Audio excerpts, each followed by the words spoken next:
and welcome to the Marketing Club. We're going to be talking about basic SEO. That's basic search engine optimization 101 for website marketing.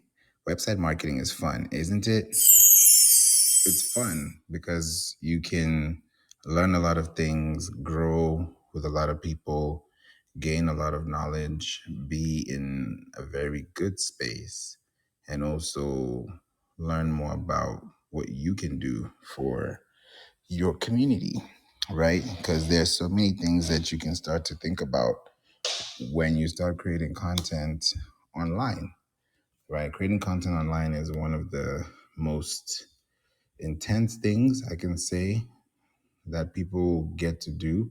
And it's also one of the most important things as well people don't want to miss out on. Because when you don't miss out on, good opportunities like being on a website, showing up online, people searching for your content, they'll find you, they're building with you. Those are great things that, take place. But it also takes place when you're being very, specific with your goals. You're specific with your words, specific with your target. Like everything has to make sense, because if it doesn't make sense, people won't be able to come. People won't learn. People won't know what you're referring to. You don't have any pages that's leading to the website. And it's important to look at where your website should be for 2025 if you're really thinking about scaling your business to the next level, right? There's so many things that you have to think about, but also be very intentional. There's so many loopholes or things in between you have to think about as a business. But if you don't think about SEO for 2025, you're missing out on a lot of things that could potentially give your business traffic.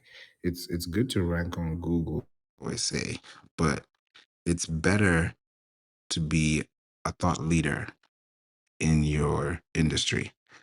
You can rank on Google all day, but you're probably not being clicked through because they don't know your brand. That's another thing, right? You can go on Google. Everybody can say, hey, type my name and you can find me on Google. The reason why it's showing up on Google is because it's a brand name keyword. That's a unique name. So, of course, it's going to find your name as the first option. If you type your name on Google, your Facebook, your LinkedIn, your Instagram, your X, they're all going to show up, right, as a result. So that's really nothing new. What's different is if somebody's looking for cooking stick or scented candles, or looking for, jogging shoes for, hiking, then you become the result. That's when you become the authority, because they're looking at your business as a solution. They're looking at your website. So basic SEO means that you are focusing on answering questions, and you're putting those questions into forms of pages, right? We build websites. I was just on a call with my team before getting in here because we're building websites back to back. I think this year we've probably built at least 20 websites, at least in the last year, because we're always building websites. We're always helping businesses. We're always giving them the ability to see that their websites can actually get connected. People say, oh, yeah, I'm going to use my link tree as my website. I'm going to use, something else as my website. I'm like, cool, you can do that. But in 5 years, that's going to be what's going to be happening on your website, because you don't have any relevance. What if Linktree decides to close? What if Linktree decides to be acquired by a company? What if LinkedIn, does something, and then you're able to show up on that platform, and then you connect your Linktree and your Linktree is not working anymore because something happened, or it's working, but you're not really getting the traffic to your website because you're giving Linktree first dibs. If you're connecting with someone and that person is not connecting back to you, then you're missing out on the whole point. Website marketing is equals to data intelligence. Let me say that again. Website marketing is equals to data intelligence, because your your data is your feedback. If you don't have the right data, you can't move. You can't really understand what is happening. If you know your top listened to audience, your top customer, your top fan, your top work, client, your top this, top that, those things come from analytics. And if you can't track that with your website, that's a problem. So we're gonna break this down today. So happy Thanksgiving, everybody. Hey Carrie, how are you? Hi, Favor. You are just tops in my book. You're the best, and I love listening to this on Thanksgiving. Thanks for being here, Carrie, and thanks everyone as well in the room. Feel free to put anything in the chat. If you have a question, if you have a comment, follow me here on Clubhouse. I do a lot of rooms here. For those who have a ticket, please make sure that you follow us here in the Marketing Club. We're about 350.4K members. Like, this house has been growing and growing and growing. So I'm really happy that we're here. And Joey, I also see you too. Welcome to Clubhouse. It's great to have you here. So yeah, Clubhouse is a great place to be. So I really thank you all for being here. And if you have any questions, feel free to, connect. So basic SEO 101 for website marketing, right? Marketing is a gift. Why is it a gift? Because it happens in present time. And when something happens in present time, it creates a moment, it creates an experience. You know, you create content that is very specific and very, very helpful. You're going to be the person that people are going to connect with, right? Why are people going to connect with you? Because you have information that they need, right? When you have a website, you have access to content, you have access to intelligence, because your website is allowing you to get intel. We've made about, I was saying earlier, we've done so many websites now that, just to think about it, it's like, okay, how do we make these websites really stand out? And every time we look at a website that we build, we're like, okay, how do we make this better? How do we make this better? How do we make this better? And I'm not doing this alone. I have a team. So it's not like, oh, I'm a one-man show. I used to be, but now it's like, okay, we actually drive solutions, because I no longer just do this on my own. If I only did SEO, I can't help you much. But now we're able to do it because it's not just me. You know, two heads are better than one. Two is better than one. So the more people you're able to have, the more you're able to get, challenging. And especially if you don't want to be, actually, let me put it this way, you don't want to be the smartest person in the room. That's another thing. You don't want to be the smartest person in the room. And when I think about website marketing, it's usually a stressful topic, because people have so many questions, from hosting domains to where to buy a domain to what are the other problems I hear? What platform do I use to build my website? How much of this going to cost? Do I need to pay for this, that? It gets stressful, because the moment you start thinking about those things, it just it depletes the whole process. Because a website is supposed to be an attractive place for someone to connect with you. If you click the website link above, you'll see my website there, right? That website will take you to everything that you need. All the buttons that you see there, there are 6 buttons. Those 6 buttons will take you to everywhere you need to go, whether it's SEO services, whether it's to book a call, whether it's to listen to the podcast, whether it's to have a news feed, whether it is, to start the course. And speaking of the course, I have something for you guys today. So I'm going to be giving you guys some really good Thanksgiving, entry points. So I'm really, really excited, to tell you about the SEO course, because I'm going to let you guys in. There's going to be a 7-day trial for the SEO course, and I'm going to be giving you guys today. So I'm excited about that, and I really want you guys to see, like, take a little scoop and see, because if I think if you see how I teach, or how I work with clients, or how I connect with you offline or off Clubhouse, it's different. Like here, we're talking, we're having a good time, we're connecting, we're answering questions. When it gets to the work, yeah, we are not playing at all. We want to make sure that you rank. And for me, I think it's something that I've actually started loving, which is to rank websites fast. To rank websites fast. I mean, to get your website started, get you through the looks and crannies, get you to the top of the mountain, and make sure you stay on that mountain for as long as you want to, because you have a good backbone, right? And that's what we've been doing, and it's been so exciting to see, because when you keep working with clients and you keep working with people, you're also testing, you're also doing A/B testing, and then when you finally get the playbook, the blueprint, you're like, aha, okay, so if I need to do it like this, then I can just apply this and that, and then we have that. So that's how it's been, and it's been very exciting to see that building websites, taking control of knowing these are the options you have, what is your desired goal, and then we make sure that that website is achieved. Because gone are the days when you use blogging just to rank on Google. Now you need to have structure. I mean, it's always been structure, but now because of AI, you need to structure yourself online, which is a whole different conversation. But we're going to tackle that today as well. So, Angelica, thank you for putting this in the chat. Let me see. You got to have a great website design team also. Yeah, definitely. I do. Not only what they're doing, but the experience. Exactly. I'm not the smartest person in the room.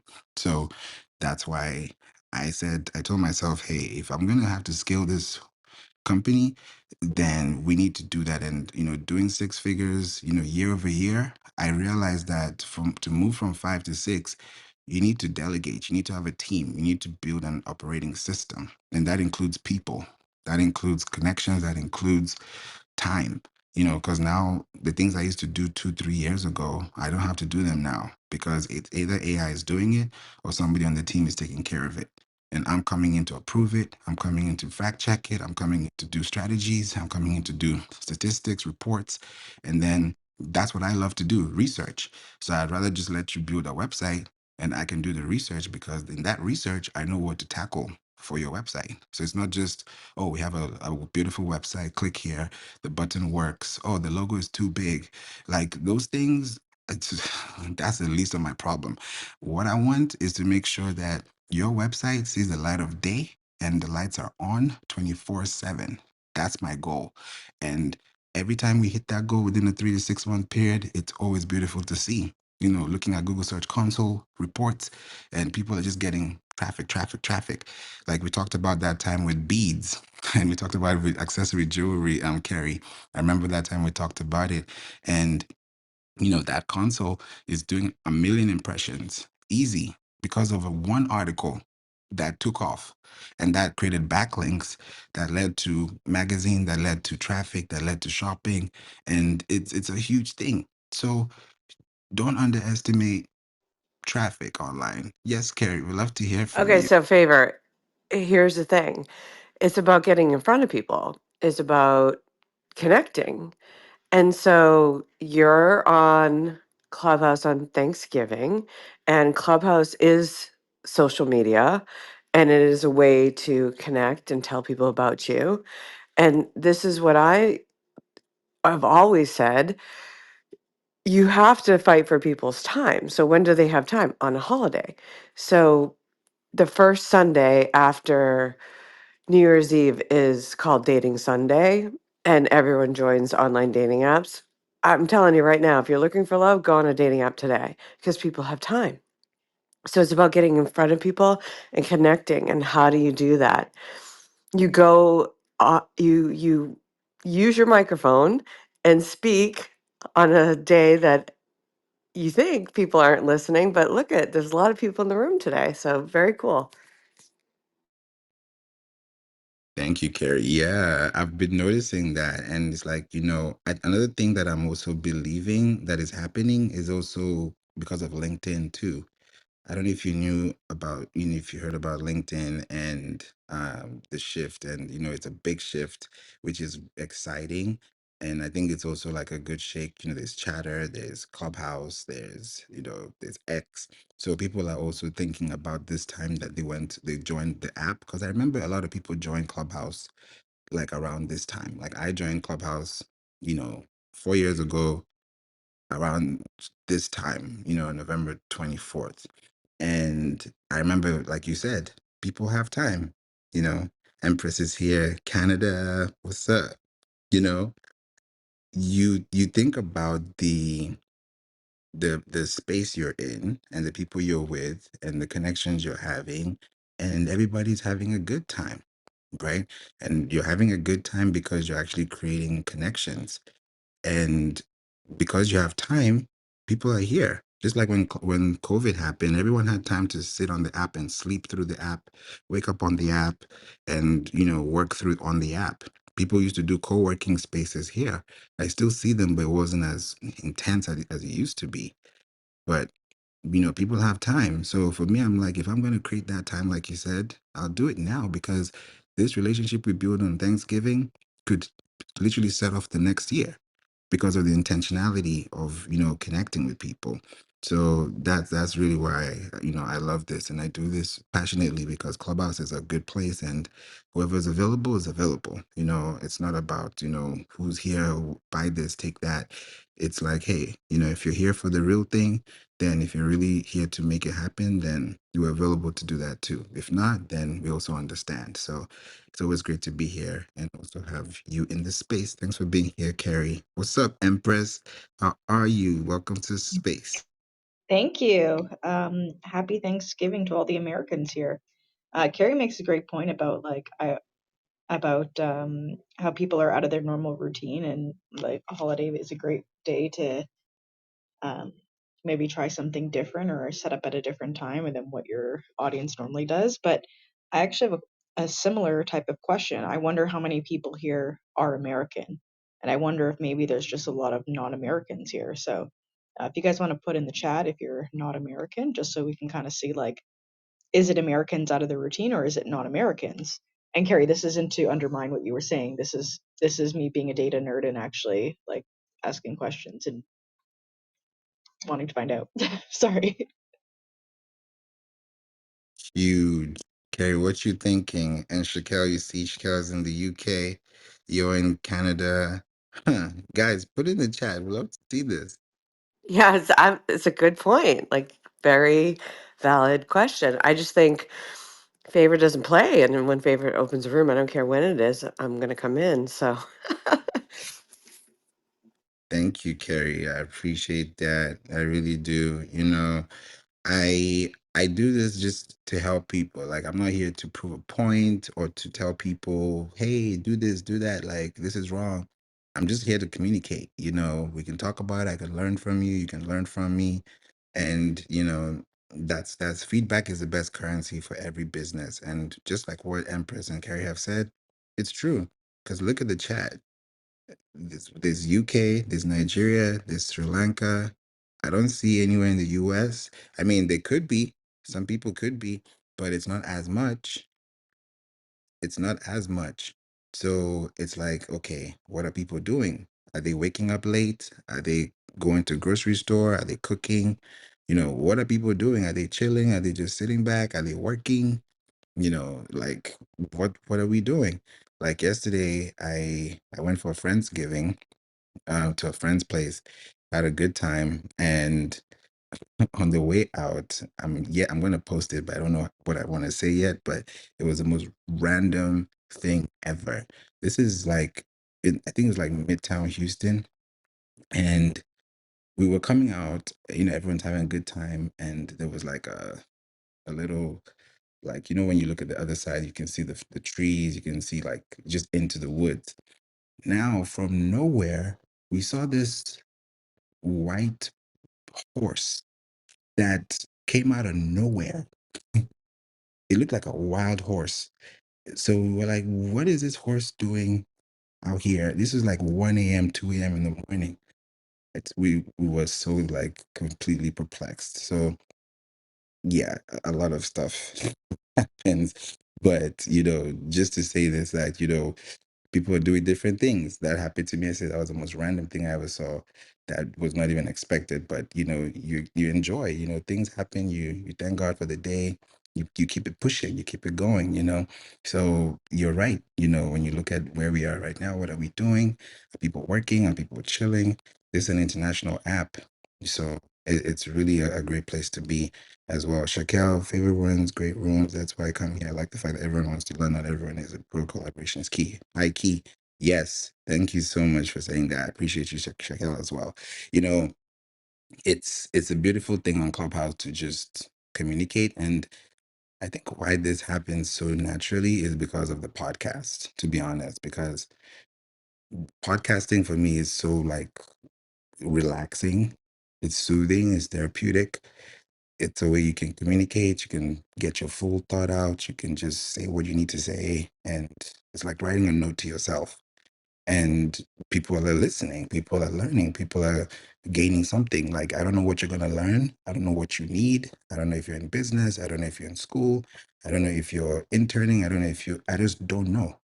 All I know is you're here and we're here together and we're learning, and it's a great place to be. So it's just a beautiful thing, when you think about connecting people and learning and just saying, okay, how do you align these things? And I've noticed that I've been doing this since I think Monday or Tuesday.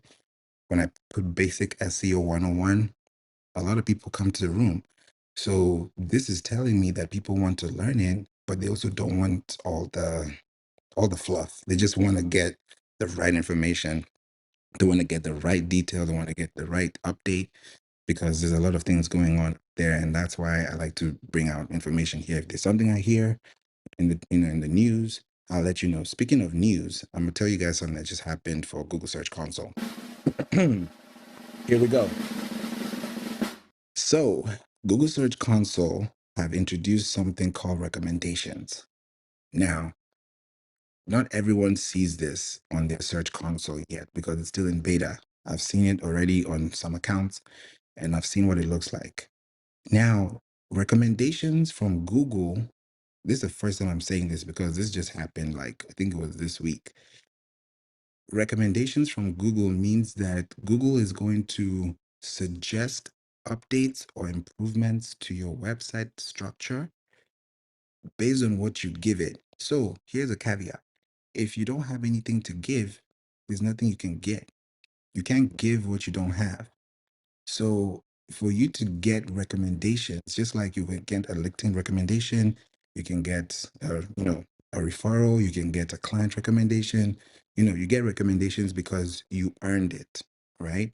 So in the earning phase, or in the learning, actually, let me put this back. In the learning phase, you're gaining intel about this person, this product, this business, right? So in that learning phase, you're understanding what this person wants. So you're doing that by answering questions. So the SEO 101 here is answering questions. And how do you answer a question on a website? You answer a question on a website by creating a page on your website and addressing the answer to the question in form of an article. In form of an article means that you have a heading, you have a subheading, you have a summary, you could have a table of contents if you want, you can have an FAQ if you want, you can have listicles, you can have infographics, you can put statistics, you can put tables, you can put graphs if you want to, you can put images, you can put memes, you can put GIFs, you can put anything you want to send your message home. Now, when someone is reading that information, what they're getting is intel. What they're getting is, how much do you know about what I need answered? And if you can answer the question, give me examples, illustrations, and then make me feel like I now know better, then I'm going to trust you with my time. Because before someone even spends money with you, they're going to spend time with you. So we always ask, what's more important, time or money? It's definitely time. You can make money back, but you can never get that time back. That 5 minutes you had with that person, you can never get that back because it's gone, right? So when we cherish those moments, if someone spends 5 minutes on your website, that's a big thing. People can't even spend 5 seconds watching a video or listening to a song. So for them to spend amounts of time on your website, it means that you have something there. And sometimes we miss it because Google recommendations allows you to now see what's missing. So if you're talking about a topic and this topic is actually gaining traffic, the next thing that happens is Google will recommend and say, hey, if you're talking about this, how about you talk about this instead? Or how about you go fix this page because this is going to help this topic? Or you talked about this around this time last year. How about you update the article and talk about this in specific, to what's going on now, or add some statistics. So you're getting one-liners from Google recommendations, but because you know your product so well, you can now add context to it. Because the beautiful thing, thank you, Angelica. Have a great Thanksgiving and God bless you too. You know, when you create content on your website, you're creating relevance over time, right? Hey, D, good to have you here, and Hussein as well. I see you in the room. Thanks for being here. And D as well. D, Emmanuel, appreciate you for being here too. You know that there is a big advantage when you have content that is ranking on your web page, because the way your business is going to grow is based on your web page structure. That's really what it is. It's your page structure. Because when you think about on-page SEO, it's structure. Like if I have a structure, then I can function. You know how you see in relationships, like Carrie was saying right now, like right now is the best time to go to dating apps because everybody is, just out there trying to figure it out and have a good time, but also have an intention to connect, right? So if you're connecting, then what are you connecting with? What are you saying? How are you saying things when you meet people? What are they responding to? And then do you even know the language? Because the people that you're also connecting with are a specific type of class. And when I say class, I don't mean like who they are, what they do. I'm just talking about their age, their gender, like what identifies them, what is their interest, like the basic stuff. Don't go into all this technical, this and that. Just the person you're talking to. Is this person the right person? Are you even using the right language? Because if you're talking to 60-year-olds, you're talking to 30-year-olds, you're talking to 21-year-olds, your language is going to be different. Like your demeanor is going to be different, your body language is going to be different.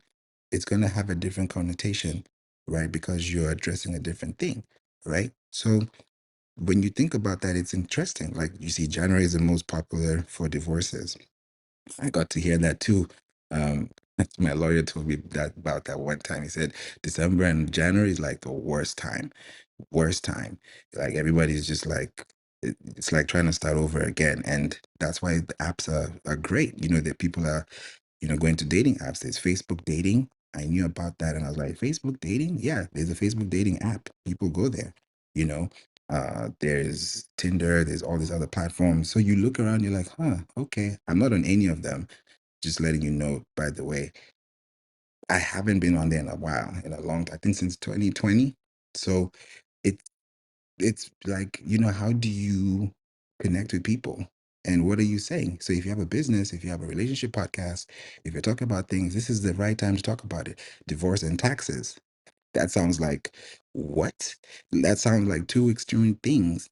But if you now talk about those things and then you become the thought leader, and then you have a website that actually, reaches out to people like that, then the keywords are going to match their search. Because the point here is to search and match the search.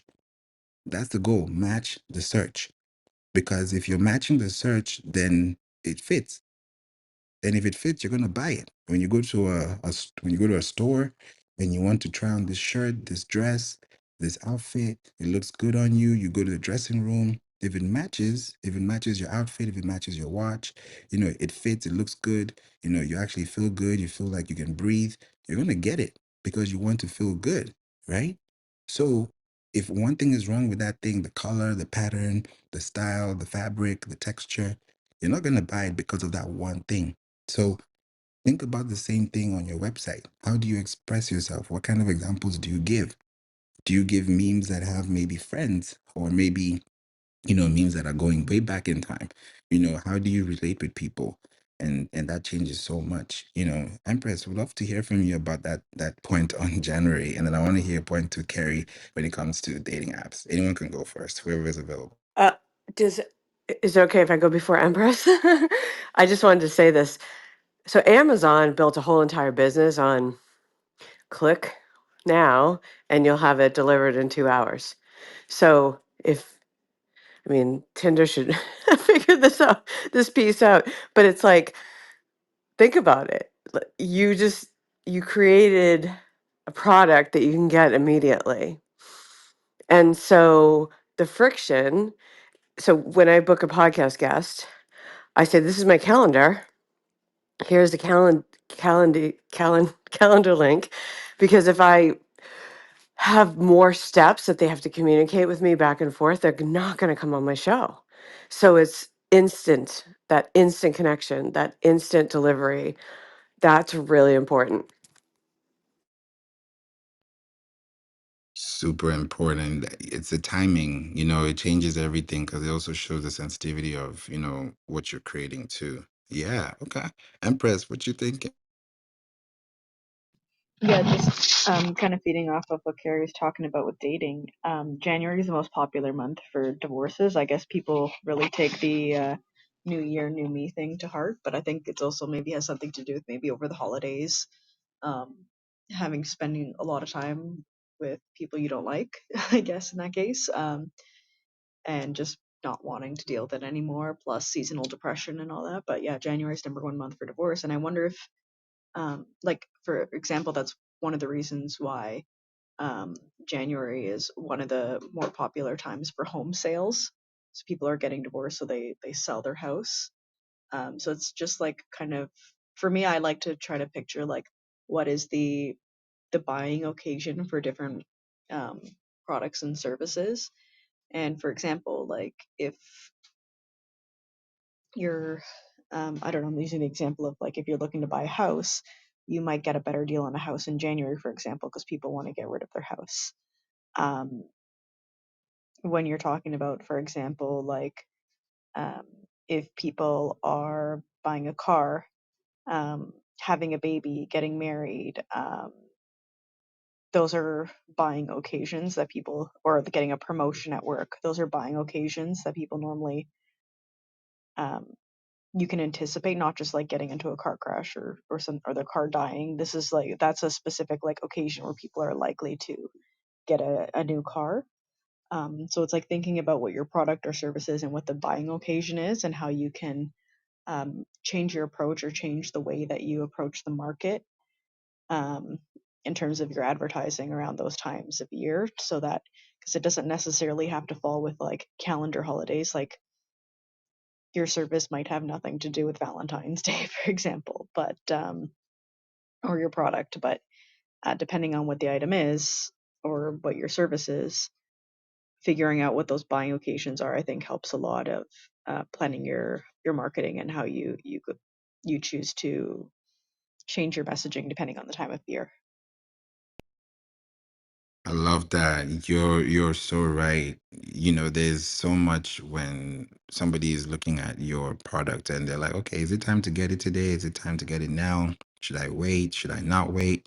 It's a whole different thing, to look at when you think about the longevity of your brand, your marketing, your style, what you say.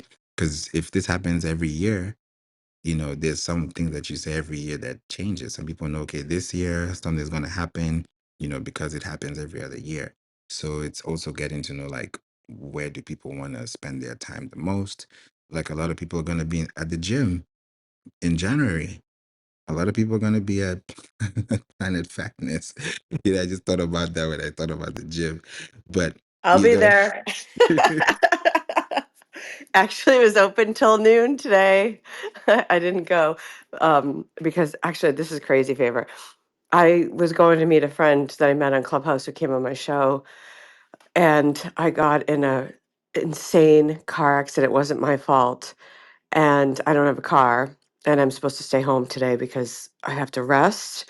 But I was in the hospital, and I'm lucky to be here. Like, I have such a changed perspective on holiday and time and all the things because I just have such a positive outlook on, like Empress was saying, okay, January is a reset and people sell their houses.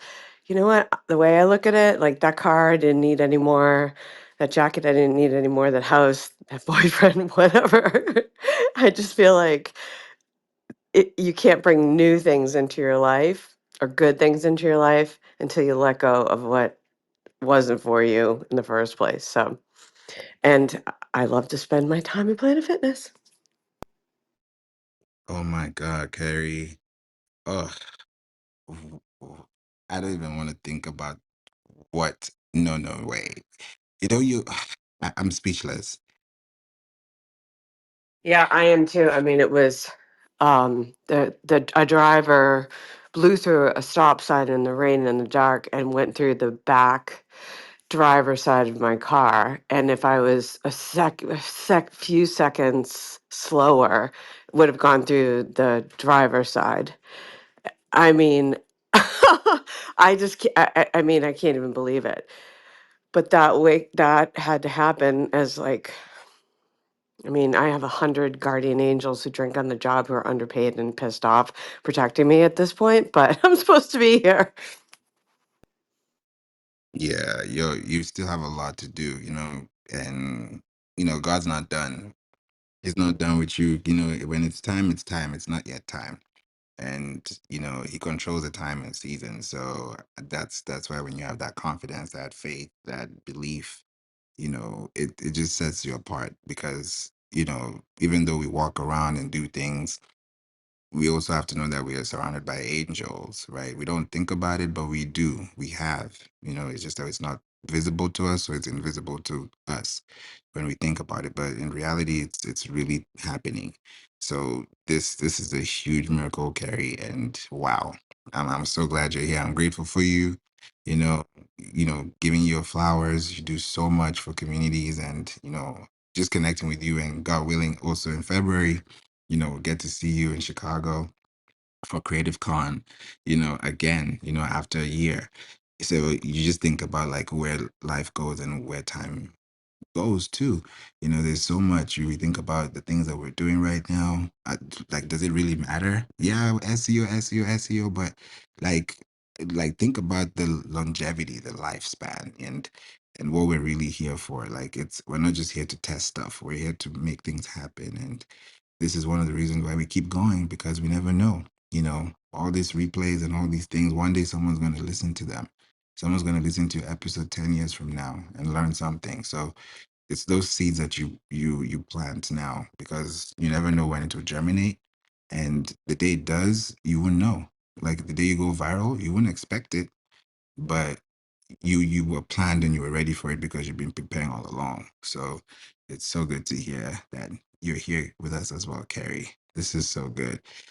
Question for you: when you look at websites, what are the things you look out for, especially during this season? And I'll come to you, Empress, too.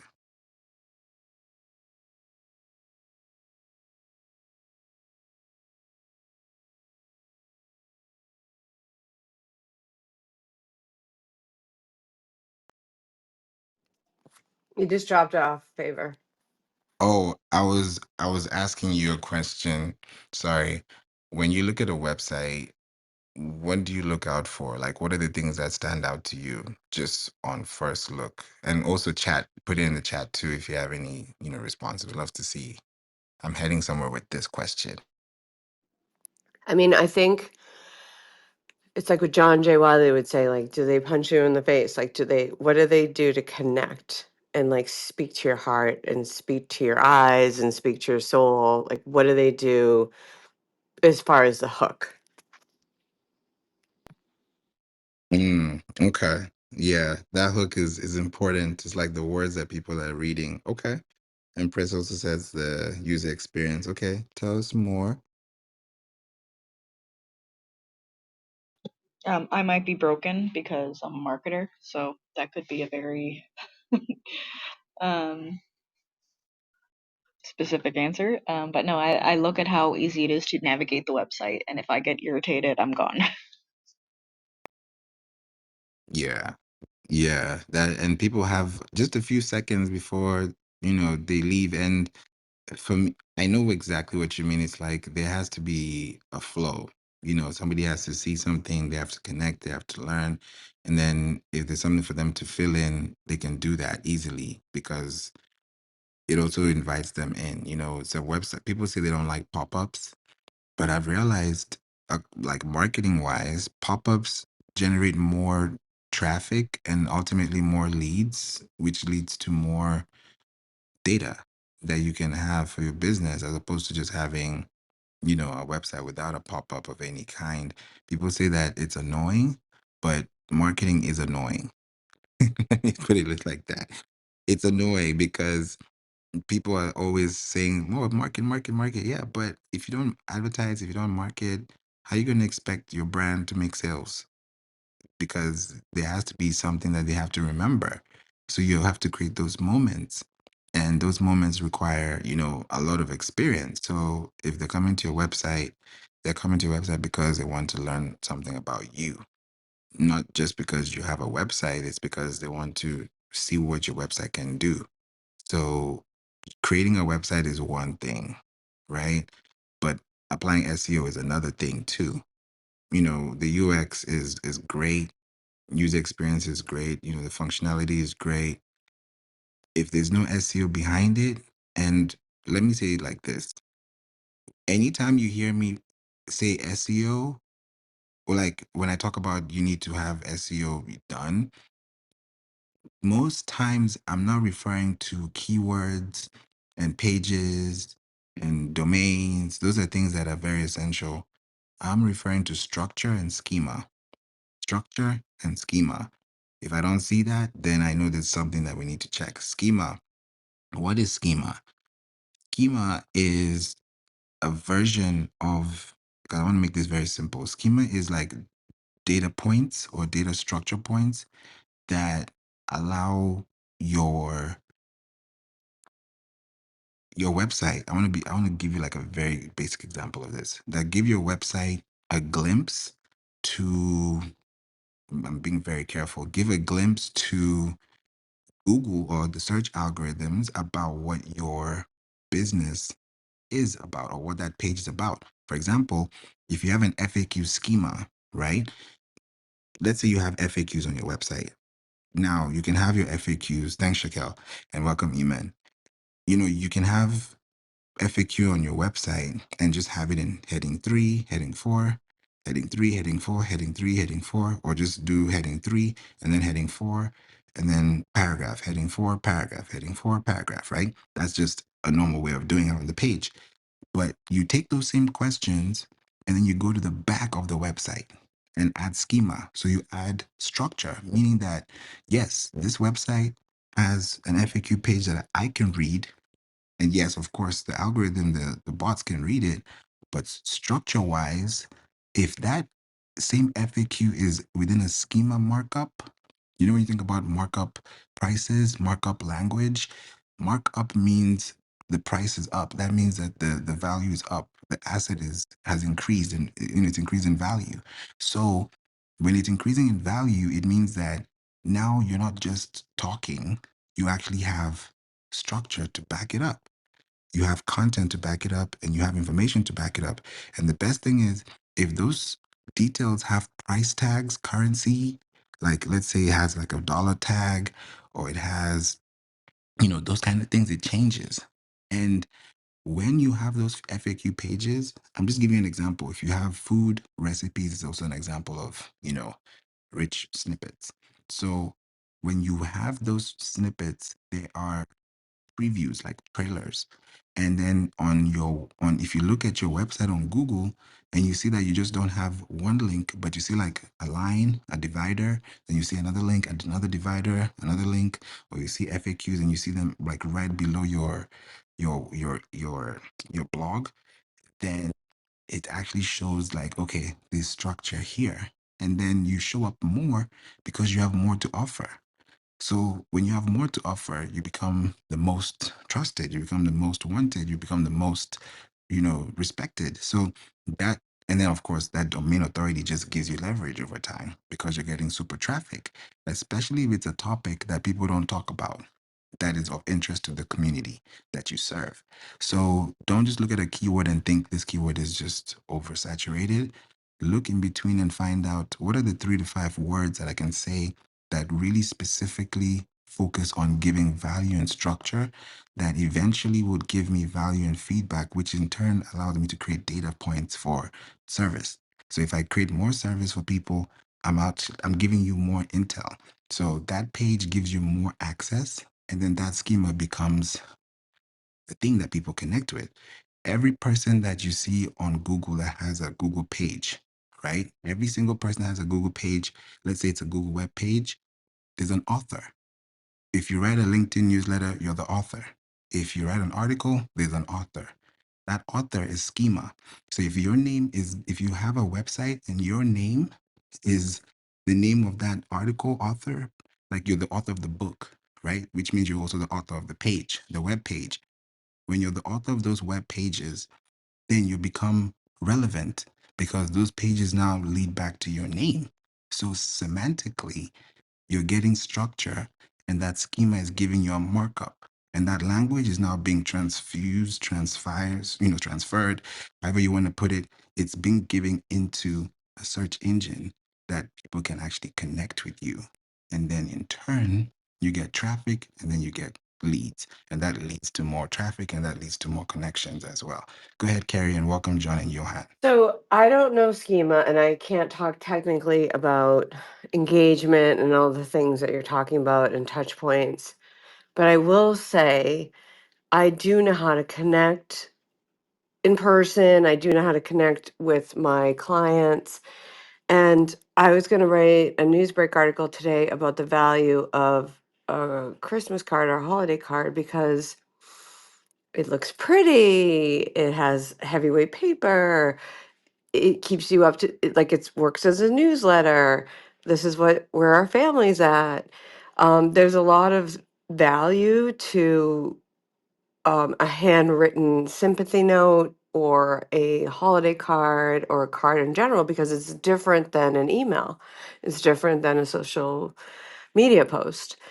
And again, what you're saying about the website and the SEO and all the things that you teach is how do you connect? How do you connect with that other person and leave a imprint and a memory that they want to pick up the phone and do business with you? Because that's really what you're trying to do. You're trying to have someone listen to your podcast or buy your course, whatever. It's all really good points.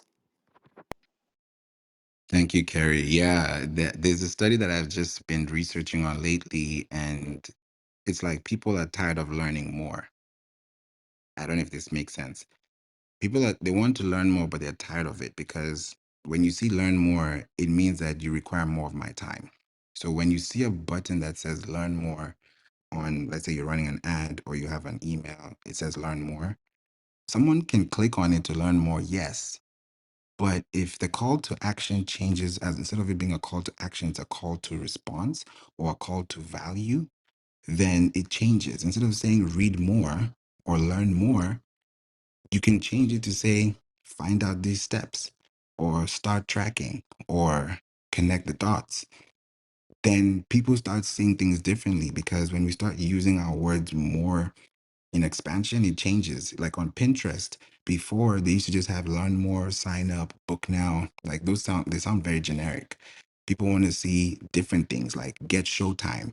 Like, okay, I have an event. Instead of saying sign up for the event, let me know the showtimes for the event because that leads into curiosity. that actually sparks curiosity. So when people start seeing those things, you give them the power to choose. And then when they can choose, the more traffic you can have and the more people you can connect with. So it's really about the words that you say, the buttons that you use, and the actions that you call to, because that's what they're going to respond to. And if they don't respond well, it means that it was not communicated clearly. So there's so many things to look into that as well. Welcome to the room, John. I see you as well, Dr. Tavis. Thanks for being here. Hey, Happy Thanksgiving, David. everybody. Happy Thanksgiving, John. Love to have you here. What are your thoughts on the topic? Well, I came in late, so I'm not quite sure. The basic SEO. Listen, here's the one thing.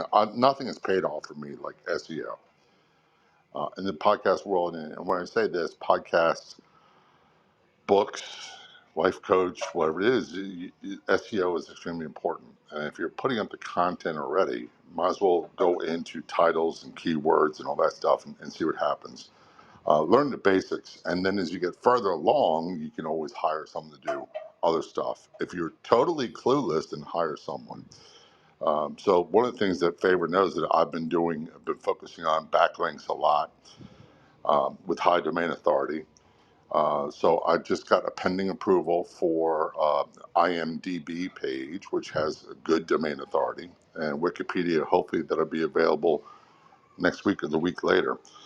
But I'm also running a news break, Medium, Blogspot, and periodically in LinkedIn, all of which drive, have varying ranges of high domain authority, some really, really high. So they help increase searchability.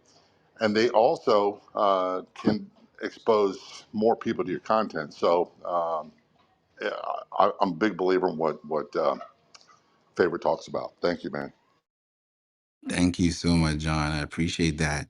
Yeah, Wikipedia is going to be the new wave for 2025. That's what I'm seeing with marketing and digital billboards too. Because when people go on a billboard, they see your name, they see your brand, they look online, they search, they see your Wikipedia. You're you're literally breaking down the barriers, like you're breaking down the blocks. Because one of the things that people have issues with is not getting to the finish line because they don't even know where the road starts, because there's no track, there's no reviews, there's no knowledge graph, there's no backlinks. There has to be something that if someone searches for your name or searches what you do, it creates a lot of attention over time, and that gives you longevity too. So thank you so much for bringing that, John, and welcome David and Jonathan. Johan, wanted to come to you. Haven't had a connection with you before. Thanks for being here today. Happy Thanksgiving as well. Any questions or contribution, please feel free. The floor is yours.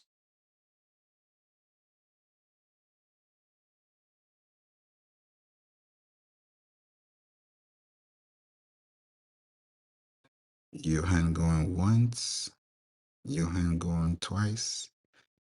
Okay, we'll come back to you, and then just alert us when you're back. You might be away for a while. I know it's a holiday, so everybody's doing something. So please let us know. D Manuel says, "Can authors have an IMDb page now?"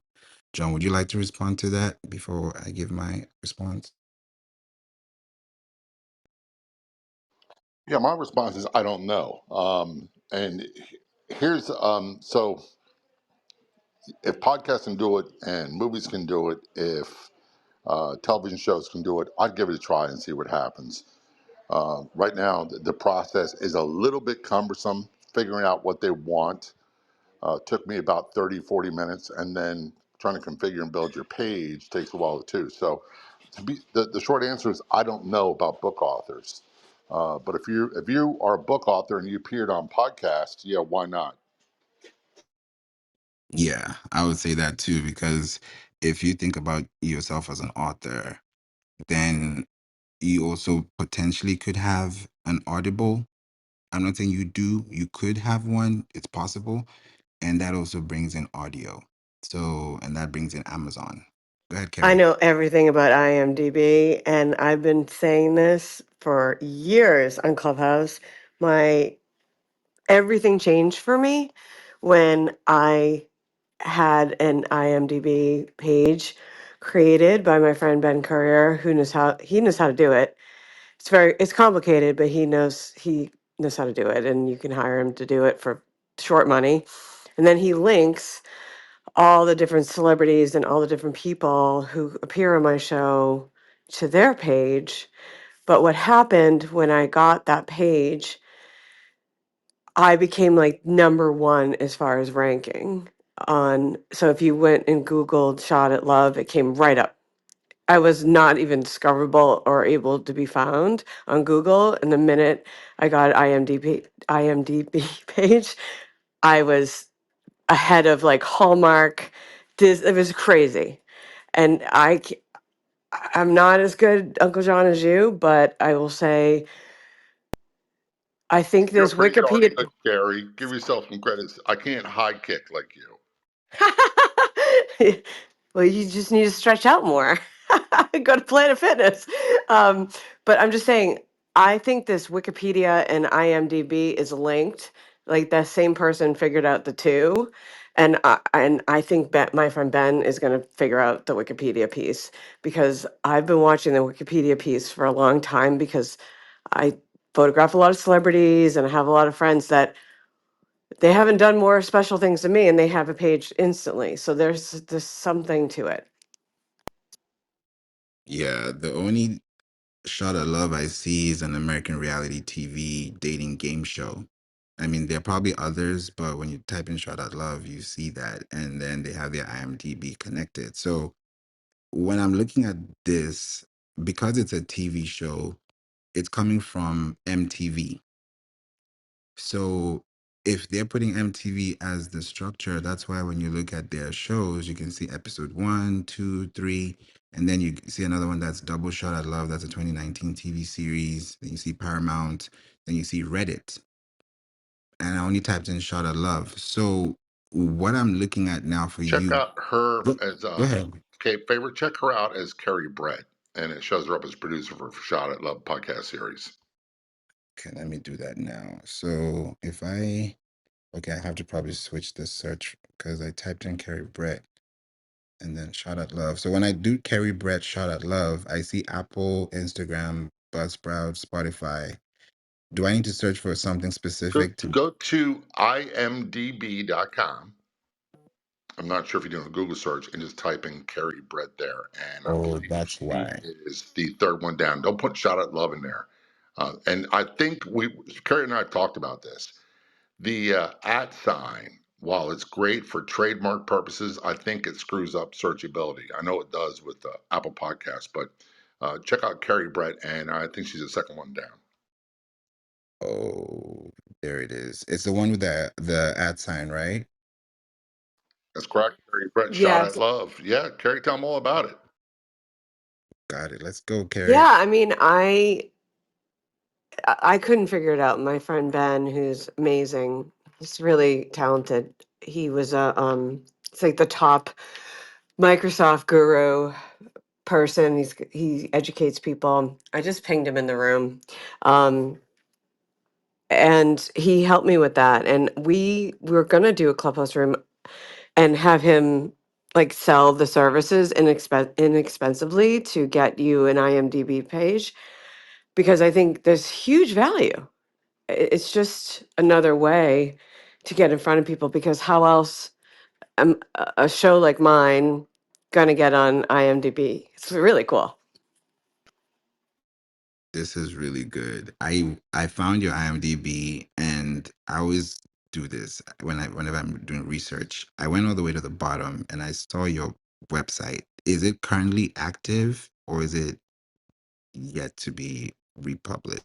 Well, I'm in the process right now. I just a couple days ago, from the advice of John J. Wiley, I bought into Podpage, and now Ben is linking. I think he's going to do it today.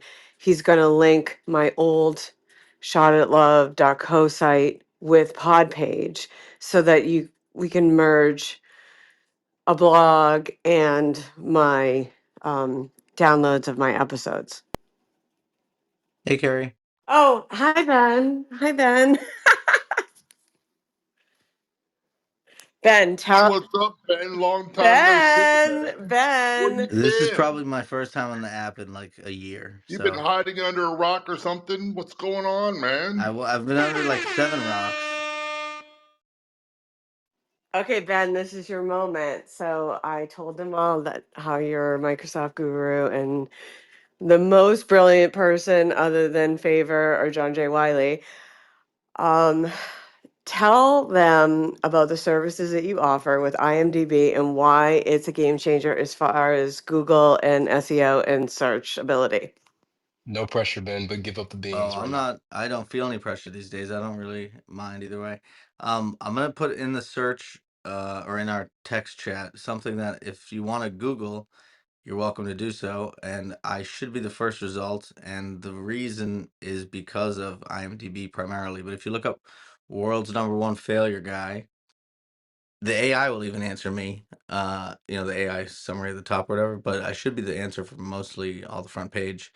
And that's partially because no one wants to be the world's number one failure. So I absolutely guarantee if you're going for world's number one nurse, it would be much harder.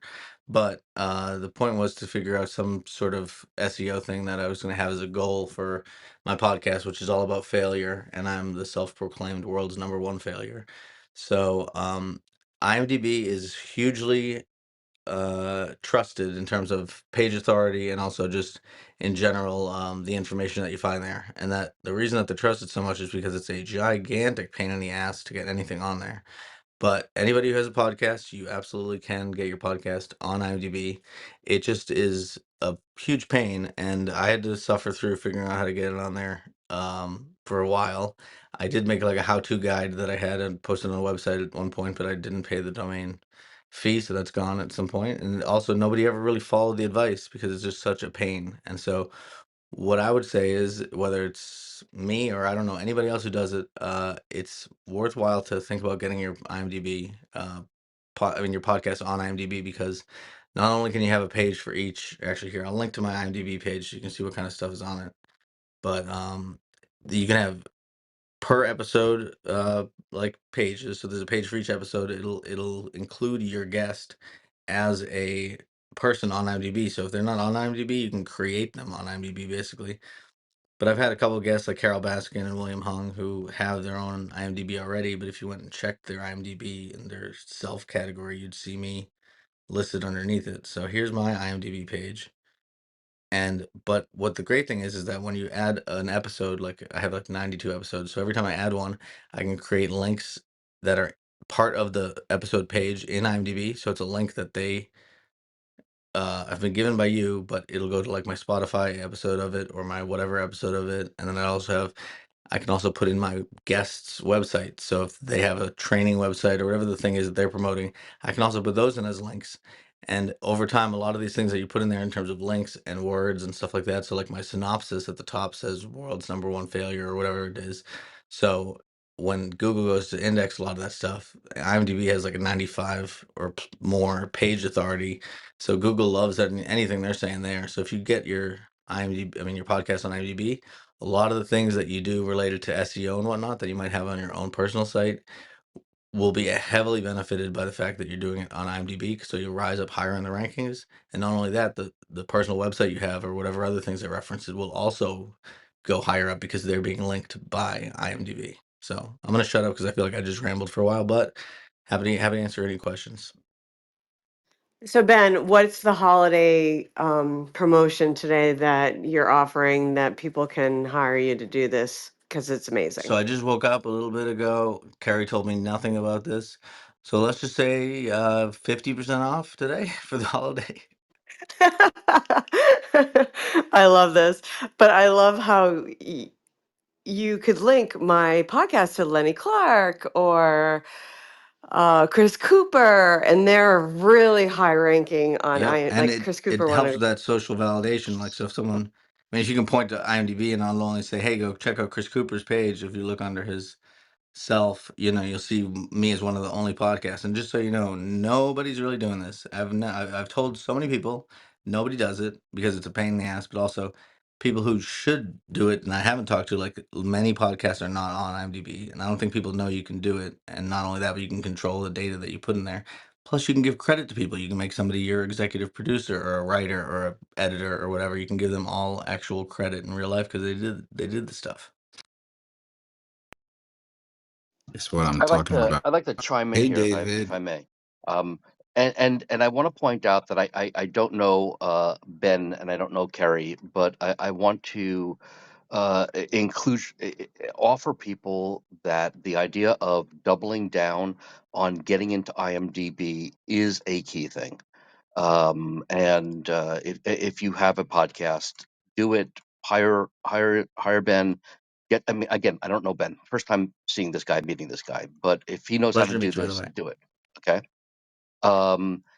So what I want to do, Favor, if I can, is I want to chat for a little bit about why the reasons why people are ranking on this stuff and the reasons that Ben briefly mentioned he's now showing up in these AI things, right? Now, all of a sudden, out of the blue, it takes a couple of months, but all of a sudden, um, you know, you start showing up in this generative AI, right? And there's a reason for this. And I know I don't want to go too far into confusing people about the basics. So, do you mind, Favor, if I talk about the basics for a moment here, and then I can get into it? All right. So, for people that are starting out in SEO, I want to offer up the importance of using a few free tools that are out there, which most notably measure you, okay?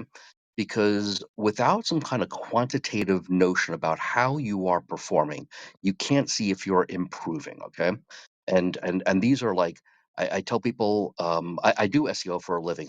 Most of the stuff I'm doing right now is like personal branding and large language model optimization. Like, what do you need to do to get your brand into the generative AIs and also SEO rankings?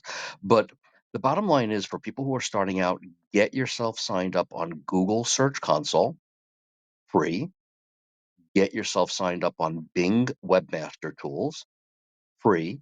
And even though you say, "Oh, I don't care about Bing, blah blah blah," doesn't make a difference. The Bing Webmaster Tools is going to provide you with a whole series of really outstanding, actionable information, and also get signed up with Google My Business. The term they use today is Google Business Profile. Get those three things. Get your act together on that. So, anybody have any questions about that aspect of things before I move on to why IMDb is important and the future of ranking? Right? I'm not talking about traditional SEO. I'm talking about the future. Any thoughts on that? Any questions about those I just wanted to three say I tools? support everything you're saying because not a lot of people will put time into the SEO side. And what you said about like, yeah, people go, well, I hate Bang, so why am I going to do it? But anything helps, anything that raises your like visibility and whatnot, absolutely helps. I just wanted to say happy Thanksgiving to everybody. I hope you all are doing well. And David, I appreciate you breaking down the fundamentals because a lot of this stuff can get confusing for newbies that are into it.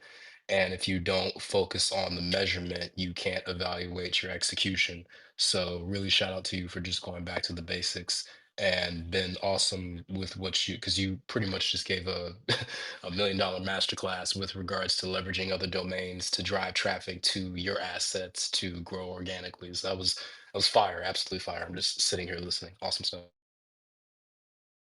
All right, so let me move on then.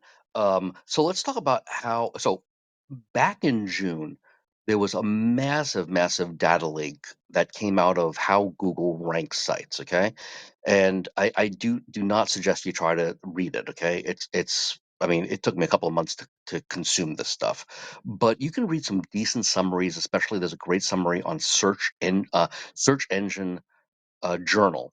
They have a pretty good breakdown of what it is, but it's not a one-on-one type of thing. So, and I'm oversimplifying a lot of this now. So the way that these search engines work today, regardless of the digital platform that you're using. It doesn't mean if it's a TikTok or a YouTube, or if you're going in through the front door of X or Facebook. It's important to understand that discoverability, your ability for a user along their journey, can actually find you at some point, and if the end goal, right? Remember the end goal here, guys.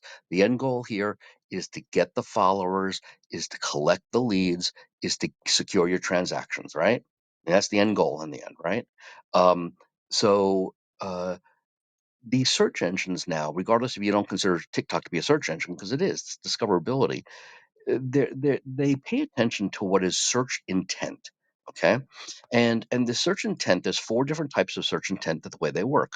So generically, if you go to Google and you start looking for something, it starts saying, and I'm going to pick on Google for a while. Um, Google says you may have an informational search intent. I mean, you type in something like jeans, okay? It's going to like give you a whole bunch of things like fittings for jeans and blah blah blah blah blah. And eventually, you may start saying, "What are the best jeans?"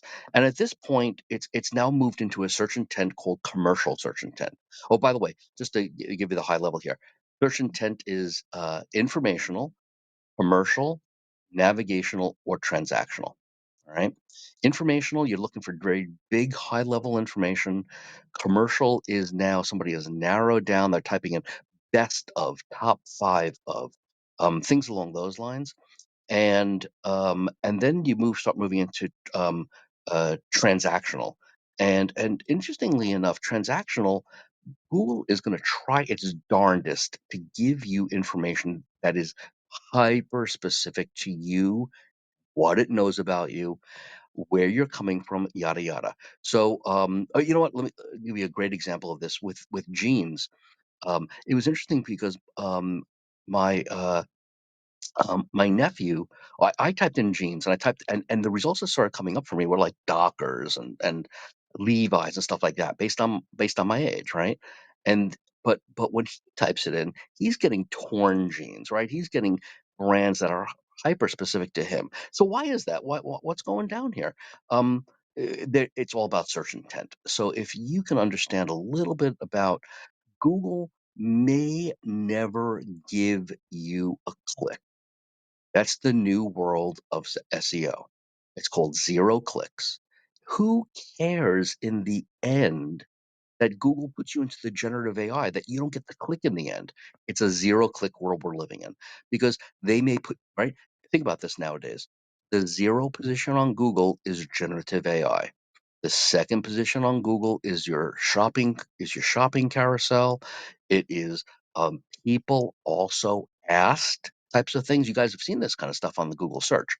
So getting your ranking you move, you moved up from page 5 to page 3, and look at this, and this is my search term, and all of a sudden, oh, look at this, I'm moving up in the world, and the Bing Webmaster tools are showing me moving up. But you know where they bury dead people on Google? They bury them on page 2, right? People don't go to page 2.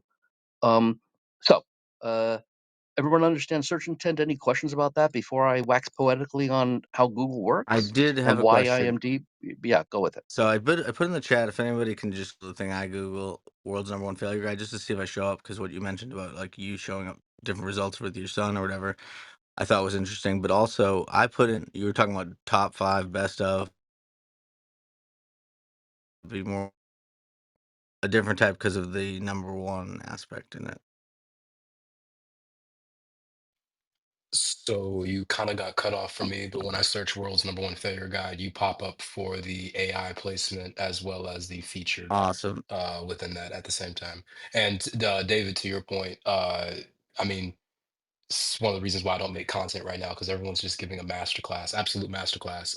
We are living in a zero click world. The one thing I would say though, because it can kind of be discouraging to traditional SEOs that have based their lives off of keyword rankings and web rankings, it's zero click, but it's still a touch point. So even if your result is showing Oh, up heck yeah. and people are getting the answer that they're looking for, it still represents a touch point of impression towards driving people to your brand. So in essence, the game has changed, but the principles have remained the same. That's the basic thing that I got from the Google leak and all that stuff. But absolutely amazing. The intent, commercial, navigational, transactional, informational. It's 110% right. You're on it. And with something like the failure guy, is along those lines. If somebody is searching and they're starting their first search, and all of a sudden some of the information that comes up is failure guy information, failure guy podcast, whatever the nature of that is, 3 weeks down the road when they're now in this transactional standpoint, um, they may go like, "Oh yeah, I remember the failure guy." Jonathan, where you come up and when you come up, as long as you're discoverable at some point, you never know what that attribution is going to be like, where did you attribute it to that initial search? Was it because the failure guy came out, blah blah blah? But I want to get to the end point here. Does it make a difference if you get your follower, if they make the purchase, if you collect the lead, you hit that monetary goal? If you're monetizing, if that's your key, if you're trying to sell a cause, or something that is something where you want to offer up gratitude. And by the way, lots of gratitude today in lots of different ways for Thanksgiving. I don't want to sound like generic here, but I have immense gratitude for my family, and I have immense gratitude the fact that I can do what I want to do. A lot of people out there struggle with not doing things that they want to do in their lives. So I want to take that little pause for gratitude. All right. So I don't want to dominate here, Favor. So you can cut me down anytime. So um, the the way that Google is working, all right, and the future of Google and this thing here is they are getting information from lots of different sources that they consider to be of authority. Okay, and I'm oversimplifying all this. They are collecting a lot of data off of wiki data. Then they're also looking at um, the Guardian newspaper. They're looking at the New York Times. They're looking at Wikipedia. They are looking for highly trusted sources that are either linking to you or saying something similar to you that you are putting out there video wise, content wise, blogging wise. They're looking at IMDb as a trusted source. And the behind the scenes nature here is that they're building up this what is referred to as the Google Knowledge Graph. And I'm not suggesting that people Google it to try to get a sense for it, but Google has all these different. I mean, this is 12 years old, okay? And in the internet world, 12 years old is Google is a 3-year-old, okay? You got to spoon feed it information, right? You got to. I mean, feed it like a toddler. If you get yourself onto IMDb, if you get your business onto Wikidata, if you get these. If you get your act together with those things, okay, which is not always easy. I mean, you can't just go out there and create your own like Wikipedia page. You can't do that, right? You'll get slapped down and good luck with trying to get back. But they built these knowledge graphs. They have a shopping knowledge graph. They have a navigational shopping graph, which is the maps kind of thing. They have all these like news navigational, knowledge graphs. And what they do is they try to get all of your results based on your what you type in, which is traditionally that keyword search kind of thing, and then they try to serve up what is ideally the best result. Google wants you to get to a page and stick on a page. That's what they want. They want you to have fresh content. Key thing here. They want you to have domain authority, something that Ben was mentioning here. This is trust. They want to trust you, and they're looking for clicks and engagement. Okay, because if they start seeing that you're clicking into it and sticking around, which they know, this is a signal to Google that this content is worthwhile the first, the second, the third time. So therefore, give it some stickiness.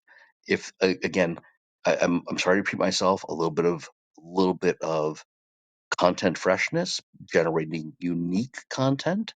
I mean, how many top 5 best Friday deal sites are out there, right? I mean, they don't give a crap about those things. There's tons of them.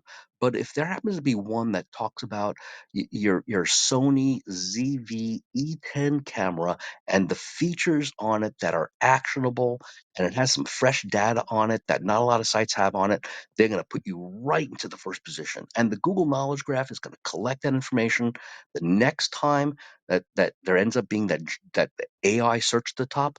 Holy crapola, you start showing up there. Okay, it's crazy amazing, and that's probably why the IMDb results are getting in there, is because this knowledge graph picks up the information and shoves it in, and next thing you know, again, it may be a 0-click world, right? It may be you may never get that click to your site, but damn it, Google knows about you and they're honoring you, and that's a really important thing. So I'm going to give up the floor here. If you have some questions about the nature of that.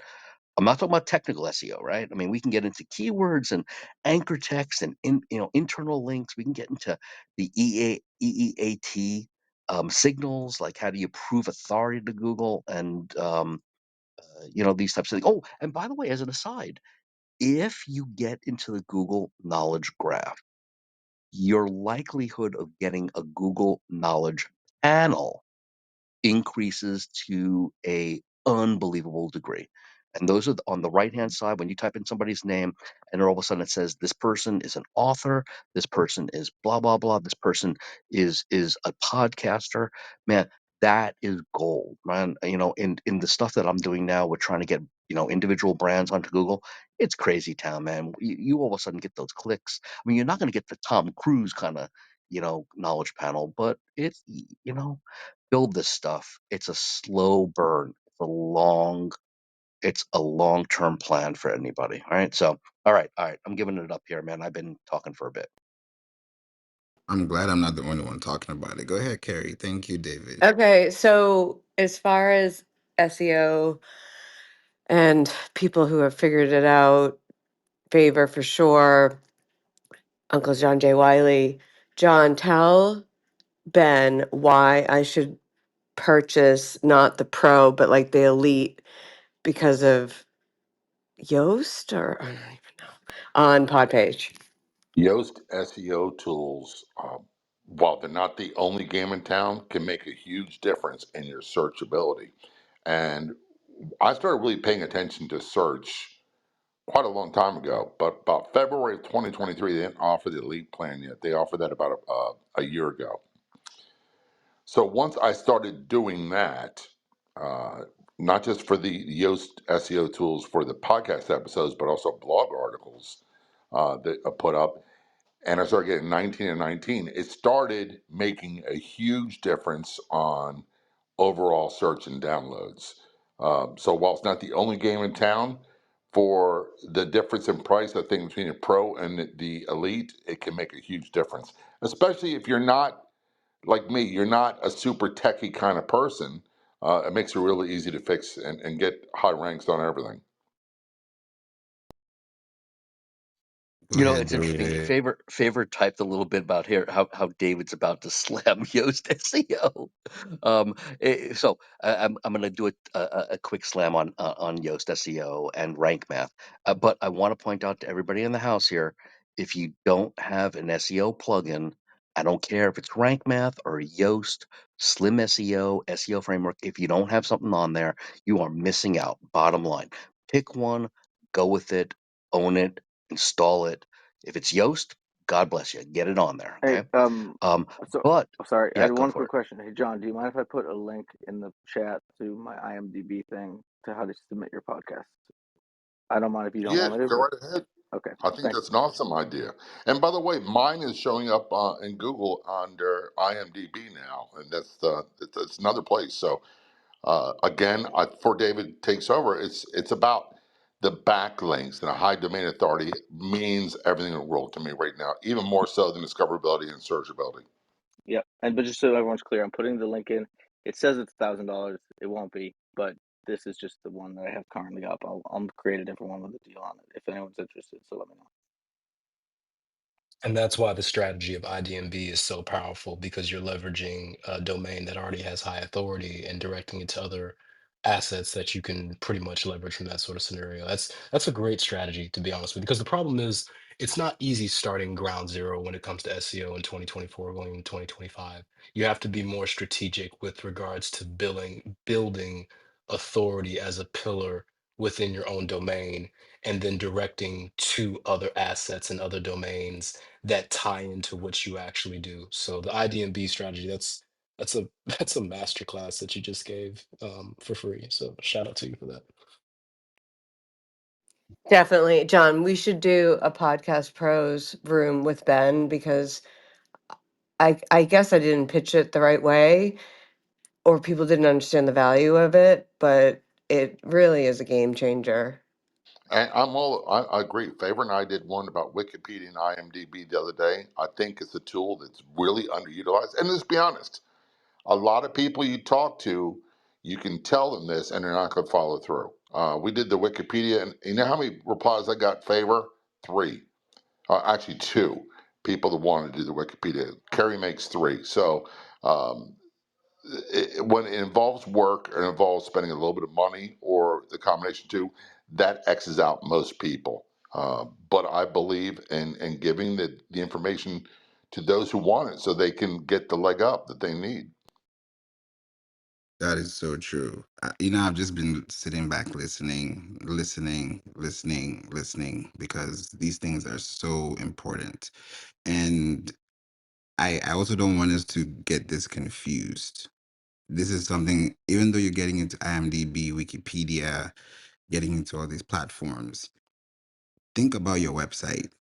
If you've not spent this year spending time on your website or your brand, building something that actually shows more pages than the previous year, then you're also not going to leverage the amount of domain authority you could actually get from those pages.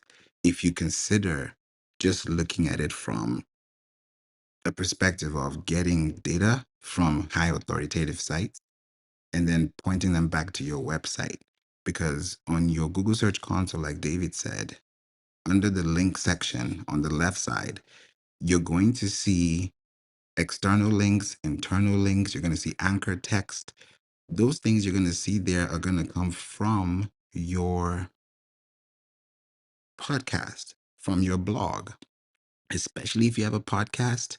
That's how you end up on Alexa. That's how you end up on Siri. That's how you end up on SiriusXM, on Pandora. So if right now your goal is to rank on IMDb, okay, that's a wonderful, plan. That's something good to do, right? That's an achievement. That's a milestone. But also think about where your website is right now. Do a domain authority check. Do a site health check on your website and see where you're ranking currently. With the free stuff that you've been doing, connecting here, posting here, if you're not seeing an increase in your traffic, in your results, in your signups, then that means that there's something wrong. There's a sinking sand. And I want us to also look at this from a long-term perspective as opposed to, okay, I'm going to be on this platform, that platform, this platform, that platform. Because the more platforms you're on, the more responsibility you have.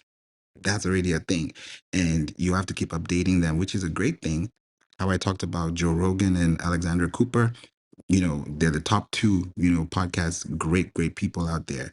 But when you look at their traffic coming from Wikipedia, they started their Wikipedia 2 years after their podcast show launched, both of them, right? Respective to their years. So your goal is, yes, create traffic, build a website, because that's what's going to set you apart from the crowd. Because a lot of people, there are over like 3-4 million, it's probably heading to 5 million podcast shows in the world, right? But only about 15% of them are active. Now, out of the 15% of them that are active, how many have a website? How many have actual structured data?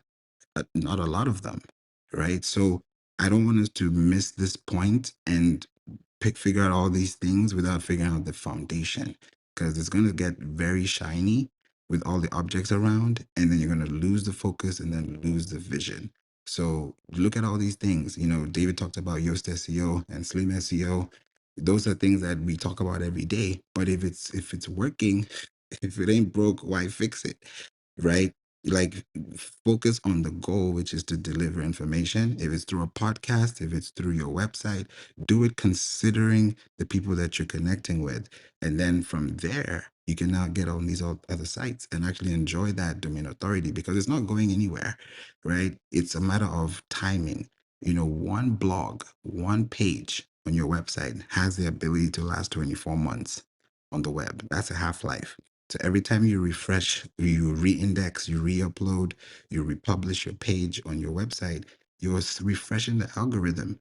And that algorithm is going to refresh if you're on Pinterest, if you're on LinkedIn, if you're on Reddit, like, it's going to do a future search. So if you think about the potential audience within your total available market, as opposed to just the niches or the niches of your market, you can do so well. Failure, we'd love to hear from you too. Go ahead, and welcome, Liverpool.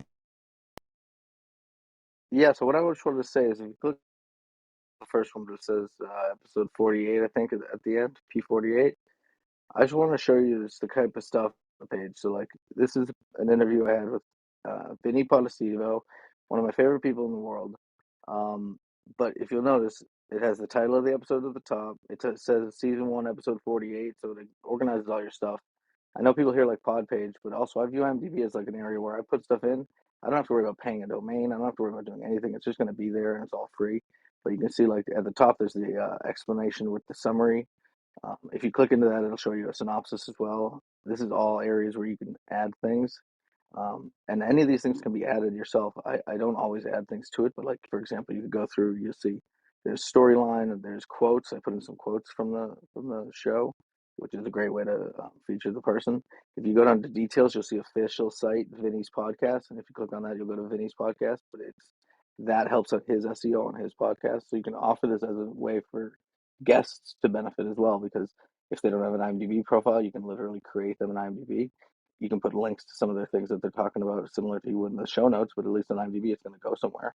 And there's tons of other things you can use. I mean, if you go to the cast, I'm the director, the producer, the writer, the whatever. I mean, I'm going to give myself all the credit because I did it, you know. So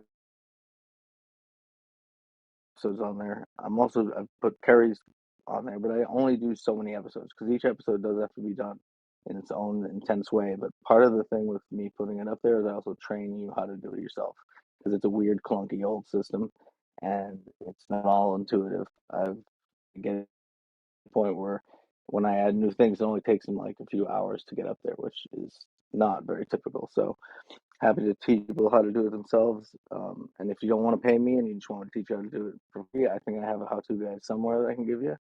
But it used to be a website. Now I know I don't have that website anymore, but I think I have the how-to guide somewhere.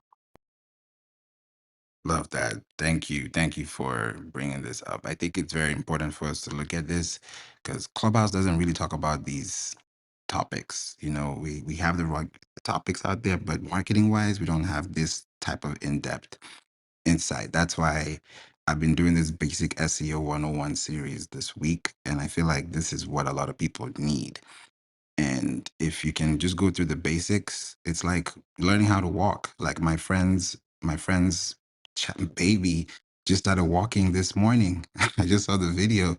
You know, he took his first few steps. You know, so it's beautiful to see those kind of things that, like, it makes you feel like, oh wow, this is working. It's working. It's working. From walking, you can run. From running, you can jump. You can fly, right? But these basics are so important because people build websites. I want to hear your thoughts on this, David. People build websites and then they think about SEO after. It annoys me. It really does. Because I'm like, why are you thinking about SEO after? It's like trying to, let me not even give another analogy, but you can get the picture. Why does this happen so much when people don't look within to really understand that this is an investment? It's not just a cardboard. Because people primarily care about the destination, not the actual journey. And when you're looking at SEO, you're thinking about the journey to actually get there. I don't know about you, Favor, but I actually like that because it gives me a job and it gives me purpose from that sort of perspective. But to go back to what you were saying, and hey, Hidden, I just saw you jump up. I hope you're doing well. I haven't seen you in a while. Happy Thanksgiving. Honestly, it comes back down to what is your intent? It's one thing to say you want to rank number one on Google, you want to have all this traffic and stuff like that. What are you actually trying to achieve? And how do you reverse engineer that to build authority in your space? If you've been listening for the past 15, 20, 30 minutes, you've heard a lot of things and your brain probably hurts right now. It's understandable. The main thing that I take away and give to people that are new to SEO is that you are an expert within your own domain. It's just nobody knows it. How do you actually build expertise online to show up for what people are searching for related to your industry? That's in essence what we're talking about. And then how do you actually guide people along a journey to answer what they're searching for and have a call to action that encourages them to continue along that journey? I believe it was David that said it earlier. We're living in a zero-click world. You can't just make content and optimize for SEO and expect people to click. Touch points are a lot longer nowadays to get someone down the customer journey. So you have to accept the fact that what you're doing is not going to generate any clicks, but you're building brand and you're building impressions as a pillar of expertise within your authority. at which point someone will eventually, when it's time for them to buy and they're in that buyer stage, remember you because you answered their questions in a way that had expertise, authority, a pillar, the whole 8 miles from that sort of perspective. So rather than focusing on, I think with SEO, it's very easy to get into a rabbit hole of keywords or backlinks or authority or just all these things that can really just get you caught up. What is your end goal? What are you trying to achieve? And how do you reverse engineer that to actually achieve that? What does it actually mean to have domain authority? What does that actually mean? How do you actually build a brand that's worth people not only clicking on, but actually driving action to make a decision? When you think about SEO in 2024 going to 2025, think about the end goal for what you're trying to achieve and think about it as a marathon, not a sprint. You're trying to do something from a long-term perspective, which generates evergreen. If you're looking for leads, leads. If you're looking for traffic, traffic. But you need to look at it from a longer time horizon rather than just, I'm trying to rank for this, I'm trying to get here. Where are your placements? Are you on Google, Discover? Are you on Google News? There's a lot of different places where you can rank organically based on what people are searching for. What search engines are you actually trying to rank for? Are you trying to be on social media? You're trying to just be on Google? You're trying to be on Bing? You need to look at it from a more holistic perspective and break it down from the basics based on what you're trying to achieve. Your intention drives your attention. At the end of the day, you can't do anything if you don't understand where your intention is to drive attention. And then the people that you're actually trying to go for, hey, how do I actually create a strategy that actually drives them, not only answers their question, but they appreciate the time and effort I put in. Last thing I would say, and I'll hold my peace after this, David, you nailed it specifically. The only other thing I would include in SEO, and it's a major thing that's forgotten, is the user experience. You can answer a question 110%, but if you don't actually have a good user experience, people are just going to click away over time. What does your page load speed look like? These are more technical things. What does your cumulative layout shift look like? When people load on your page, does your page entirely shift or what does it actually look like? So thinking about your intent, how you actually answer that, what are the call to actions to that, and what is the user experience that's tied to that? Look at the bigger picture. Don't get confused and don't fall into a rabbit hole of one thing. You'll be fine. I promise you. Thank you. Preach, Go brother, ahead, preach. David. You know what you said about the intention part thing really hit. Intention. Intention. What is your search intent? When you look at the English word vocabulary or just language in general, look at the seed keyword. What are you planting, right? If there's intention, then the seed keyword is intent. And if there's intent, what am I searching intentionally? So when you're searching intentionally for something. If you're at the grocery store, you're in transaction mode. If you're at the nail salon, you're not really in transaction mode, you're in relax mode. If you're at a movie, you're in a relaxed mode, you're not really in transaction mode. Yes, you got your ticket, but you're not thinking about the money, you're thinking about the experience.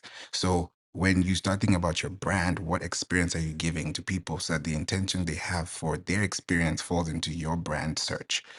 Or if it's a brand search or a non-brand search, that's how they can fall that into the place and then give you that commercial intent too. David, what are your thoughts on that as well? I want to point out, Jonathan, man, spot on. Good stuff across the boards. Um, it is, yeah. Do people here know about this Google Learn About that came out a week or two ago? Google that one up. Google What is it? Learn. Google It's called Learn? Learn About. LEARN ABOUT. 2 words. Google Learn About. It gives you a chance to give it a little bit of it's an experiment right now from Google, which means it's going to go away at some point. But if you key in information into this Learn About, you can actually see what does Google know about you. Okay, so while some people were talking here, I went on to Google Learn About. I typed in Ben, I typed in Jonathan, and I keyed in Kerry here. Okay, so um, go ahead and do this, guys, and see what it is. Because Ben has I mean, it's kind of crazy. Google knows a lot about Ben. It even has a little why it matters. Why pay attention to Ben? That's Okay, awesome. it's like Rockstar. and it's getting that information from a lot of different authority places, right? For Kerry, it says where to listen to Shot Out Love. Okay, it's trying to learn about Kerry right now. It's really trying hard right now. What it knows about you is it doesn't know about your finding love that much. Find how to find love online, but it knows about where people can listen to you, right? David, are you just searching the Yeah. full name, or what are you searching when you look? I typed into learn about for you. I typed in learn about Ben Courier failure guy. That's what I typed in. Ben Courier failure guy. Okay, because I just typed in Ben Carrier, and I was surprised that it got some stuff there too. So, I think that's ideally what you want, is And, like and the less words that require them to find you, right? yeah, because if you type in Ben Courier, it's going to say which Ben Courier you're thinking about. There's a Ben So Courier who does it did construction in that. the UK, It right? said there were several possible ones, but it did say a bunch of links related to me, which was nice. Yeah, I'm seeing a pretty extensive page for you. It's pretty nice, man. Good stuff. With yeah. So anyway, I just want to give a little insight to another free tool that gives you a little bit of an idea about what Google knows about you, and don't be surprised if Google knows about you in this way. That means YouTube knows about you this way. This means all the other Google surfaces, the news, the discover, the map. This is what they know about you, and this is the result that they want to produce about you. So, um, yeah, wasn't answering your question, Favor, but a free tool people should know about. What does Google know about you, man? This is why I love Clubhouse, man. We always get the plot twist. Always. Always. Thank you, David. I did a search on you and I searched myself too. So I'll tell you what I saw for you. I'm sure you've already seen it.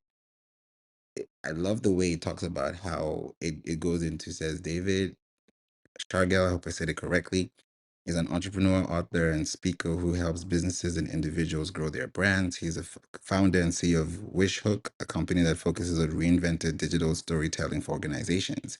And then it focuses on your brand growth, your digital storytelling, and your entrepreneurship.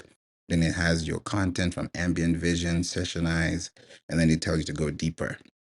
That's a good thing. You talked about something, and go ahead before I go No, ahead. no, I was going to say right now I am in process of, I've been for a couple months now.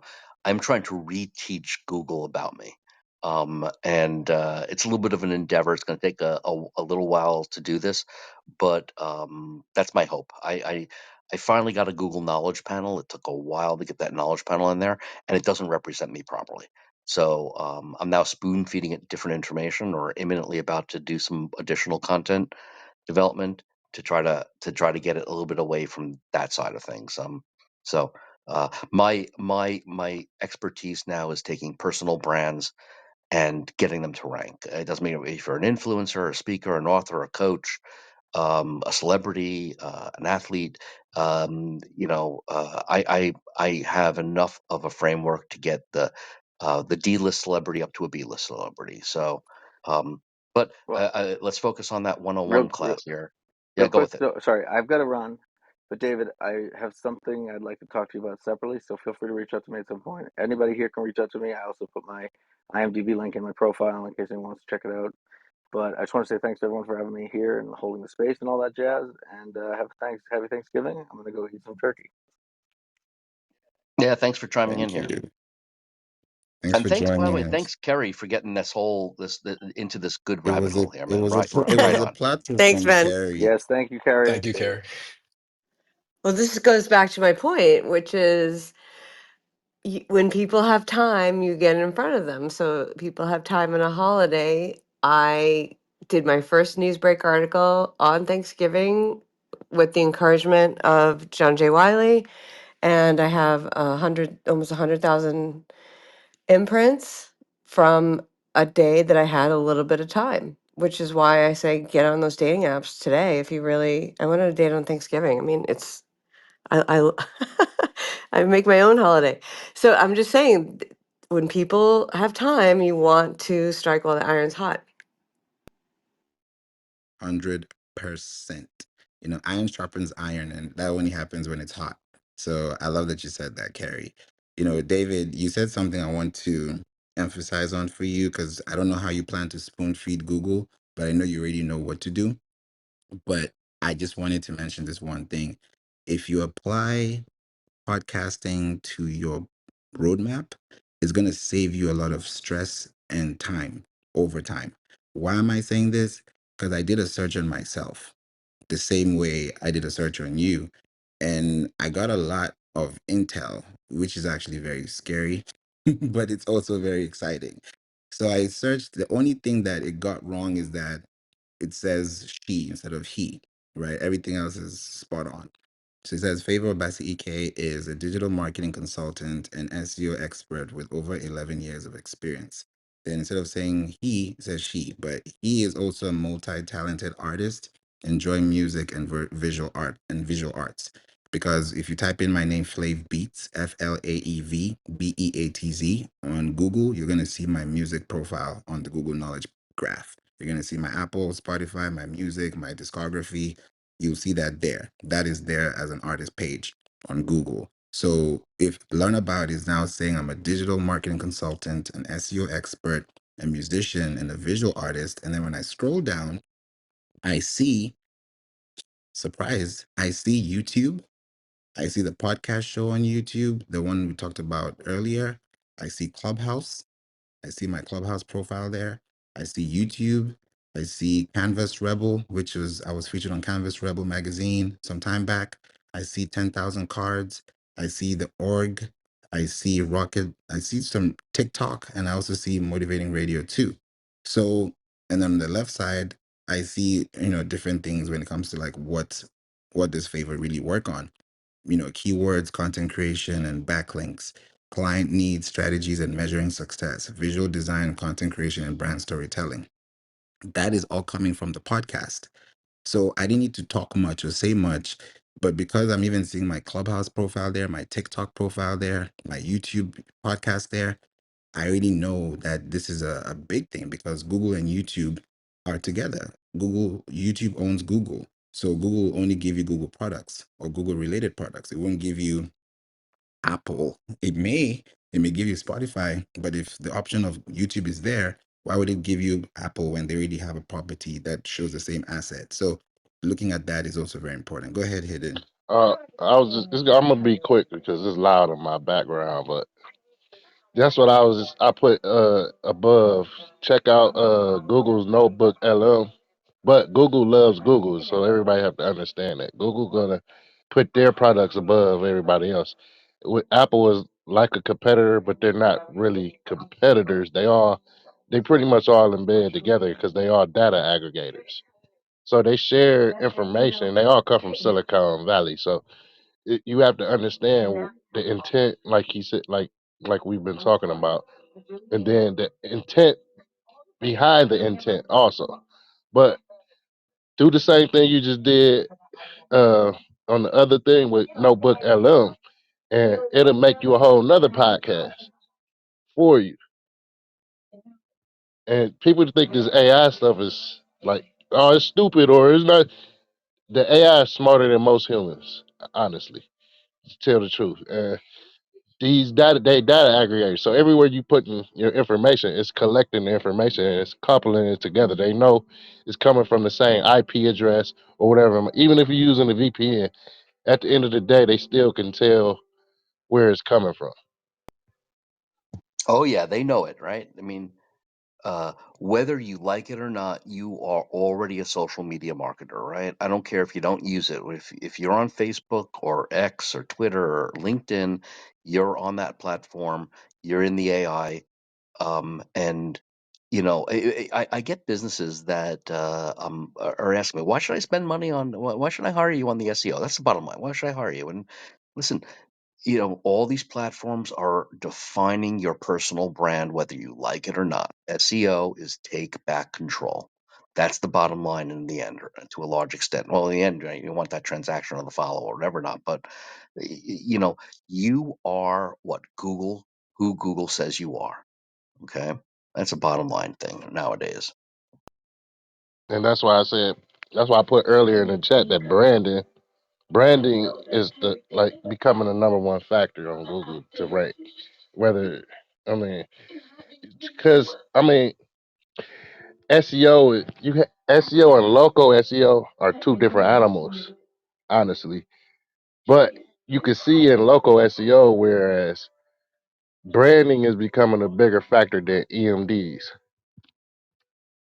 which is exact match domains. But if you can have the exact match domain and know how to, um, you know how to play with the terms, you can have an exact match domain and name your company something else.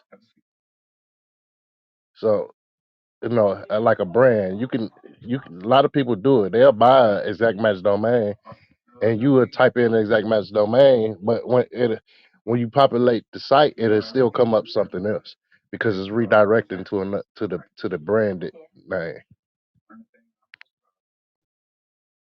That's what I'm talking about.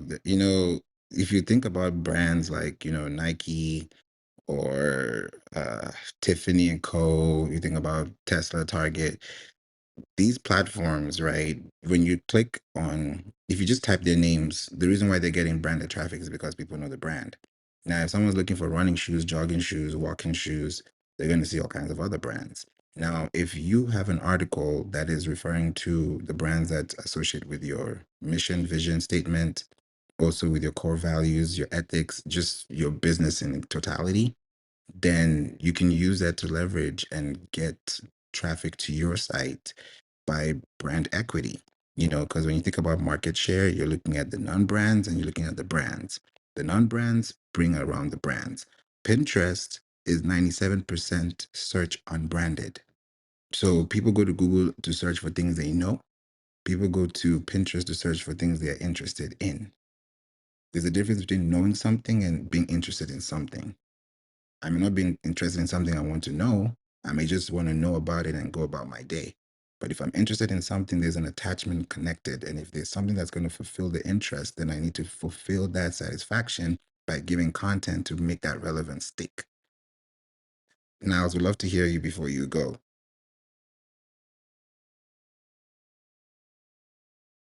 And he's gone just like that.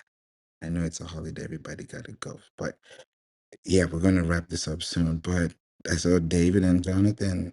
David, go ahead. What did you want to add to that? If there's anything I missed out, and then Jonathan too. Now, I wanted to build on something that John was saying and explain this Yoast SEO thing and give something else, another aspect of this. How do you accomplish this goal? I'm going to say this is a little bit more of a SEO 201 thing, but there's this thing called Schema, SEO Schema.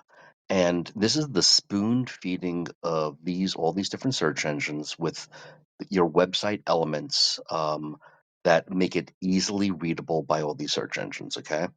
And Yoast SEO has a really good schema output. It's actually pretty easy to do, and it allows this.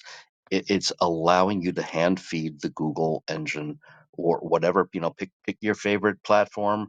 All these techniques work for all of them. Um, the um, I also on the Yoast SEO and the Rank Math SEO. By the way, if you're using WordPress, you don't have to game the system. That red light, green light, yellow light thing is kind of fun. It's like a little gamification, but don't reach for it. Right? Get your schema act together. Um, if you're looking for low cost, there's this thing called what is it? Slim SEO Schema, which by the way has a lifetime license for WordPress for another like 2 days or something like that. The lifetime license, Slim SEO Schema, not Slim SEO, the free thing, but you got to pay a little bit of money to get their schema output. And if you're on Shopify, the best one by far is Yoast SEO, by far. It spits out e-commerce schema. All right? That's a key thing there. So, did I say the word schema enough there? I don't know. You schemed it. You definitely did. I love that you're talking about schema markup because it's something we don't really talk about here. And I think we're going to really dive into it because I talked about the pillar page, which is structured versus unstructured pages for business websites. And I think now understanding what a structured page looks like or what should look like should be the next thing. So yeah, we'll do a lot of schema rooms very soon. because that goes into your podcast, it goes into music, it goes into your books, it goes into your articles, it goes into your recipes. Anything that has structure requires, a long-standing, I would say, a long-standing asset that requires you to keep coming back and looking at the value increased over time, because you're using this information to give people intel, and thinking about it like this, right? David, you mentioned like Yoast is technically not your favorite option, but it's also an option and it's the best option for Shopify. So it's kind of like a dichotomy in a way, because is the problem the tool or the preference of the tool? Because if the tool works, then the tool should be doing what it's doing, right? Or no? Yeah, I'm just not a fan of Yoast SEO or Rank Math SEO or a couple of the other ones when running on WordPress because they're heavy. They're really heavy, and sadly, they slow down your pages. Um, they slow down your back end, which is your own thing, but they slow down your front end, which is the user experience. Jonathan touched on it very briefly. If your page is not wicked fast, Google they ding you a little bit. So sadly, they're just heavy. My go tos personally on WordPress is something called SEO Framework, free. Get it installed, especially if you do any kind of local types of schema you want to get in there. My other go to is it's paid. Slim SEO schema spits out the schema that you need. A lot of different schema. And my third secret sauce is to use something called I use something called Linksy, Linksy, kind of hard to find on the internet. And there's also something called Word Lift, which is similar. And these two tools let you do internal linking. They give you suggestions about how to link your blog entries and back and forth multiple pages, and Google honors that like with a rocket nowadays, or internal linking. So, but again, these are SEO 201s, right? Yeah, it's a little 201, but we always have to, we're going to get there. We're going to get to 301, 401, 501, but it's good that you bring it up because it also prepares them for what's coming. Yeah, we'll talk about this more. And website marketing is the biggest thing, for 2025. If you want your website to show up on Alexa, on Siri, if you want your website to show up on the AI overview, on Perplexity, these are places that you have to think about. ChatGPT, it's possible to rank on these platforms now, but how are you going to rank on them if you're not showing up on the search engines first? Like Perplexity. Perplexity is, Microsoft.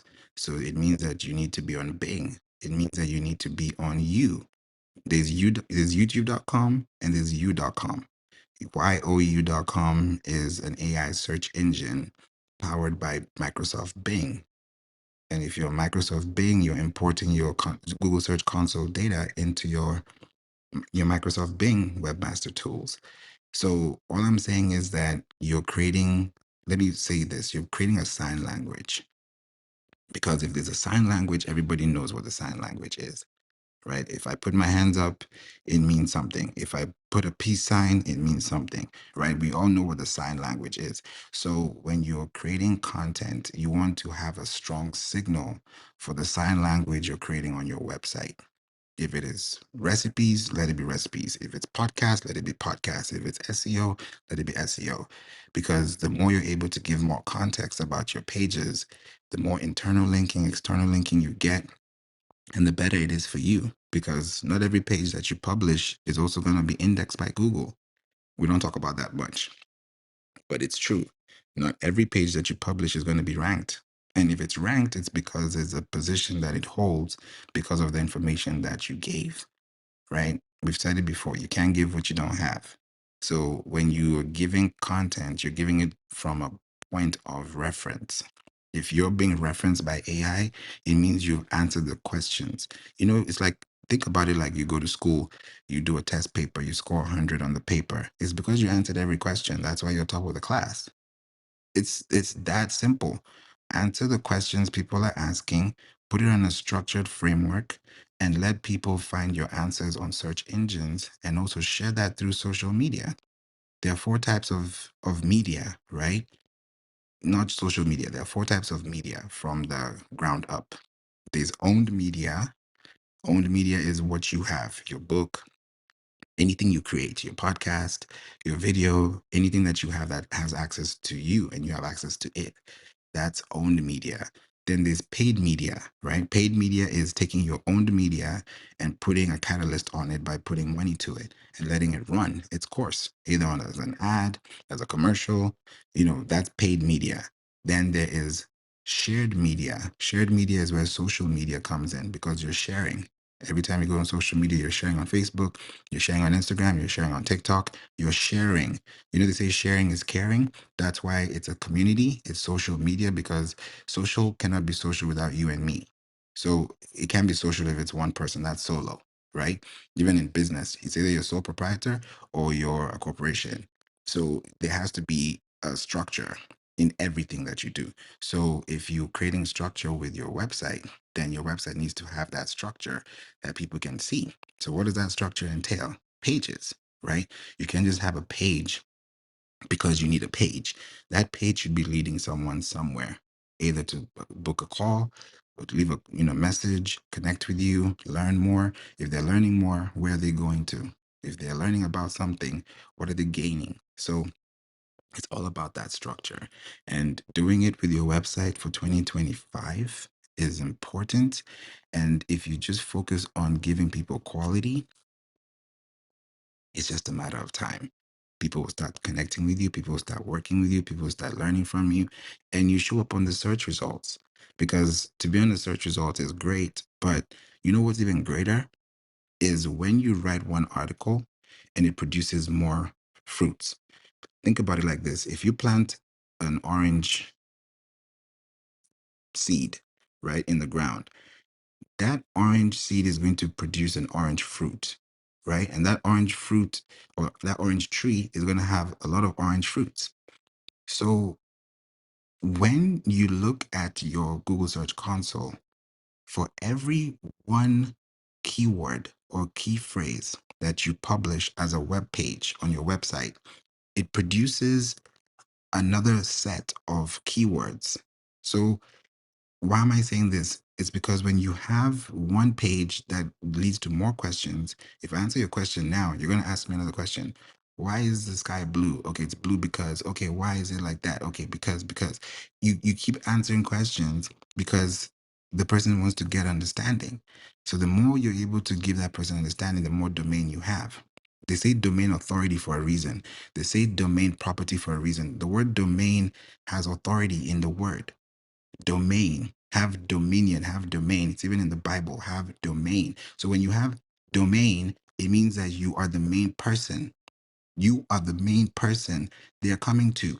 You, your your web page, your website. Because if it's not your web page, it's going to be a competitor's web page automatically. It's binary code. It's either zeros or ones. It's either yes or no. There's no in between. It's either hot or it's cold. So if you want to be out there for 2025, answer questions. If there's nothing you got from today's room, answer questions. How? On a podcast.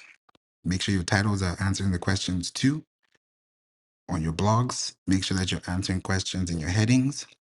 Because when you buy a book, you're not just buying a book because of the title, you're buying it because of the context. If that page title just said, oh, this is an amazing ultimate guide, and then in the guide there's no guide, then there's nothing to provide. So when there's a guide, there are steps. When you buy something, there's a manual. A manual has steps. So when you buy something, you're buying it because there's a pre-purchase and there's a post-purchase. So when the intention is set, when you set the intention, the right people will come. So just build your website by answering questions. At least start there. And then from there, you start to see what other questions people are asking because Google has people also ask. People could be more than one. So it really brings that out. And you just want to make sure that you're out there as the person that's answering the question. You could be answering the same question for 10 years. It's possible for 10 years. You could be the person answering that question, but you need to be on the website, on the web page, on the search result for that to happen.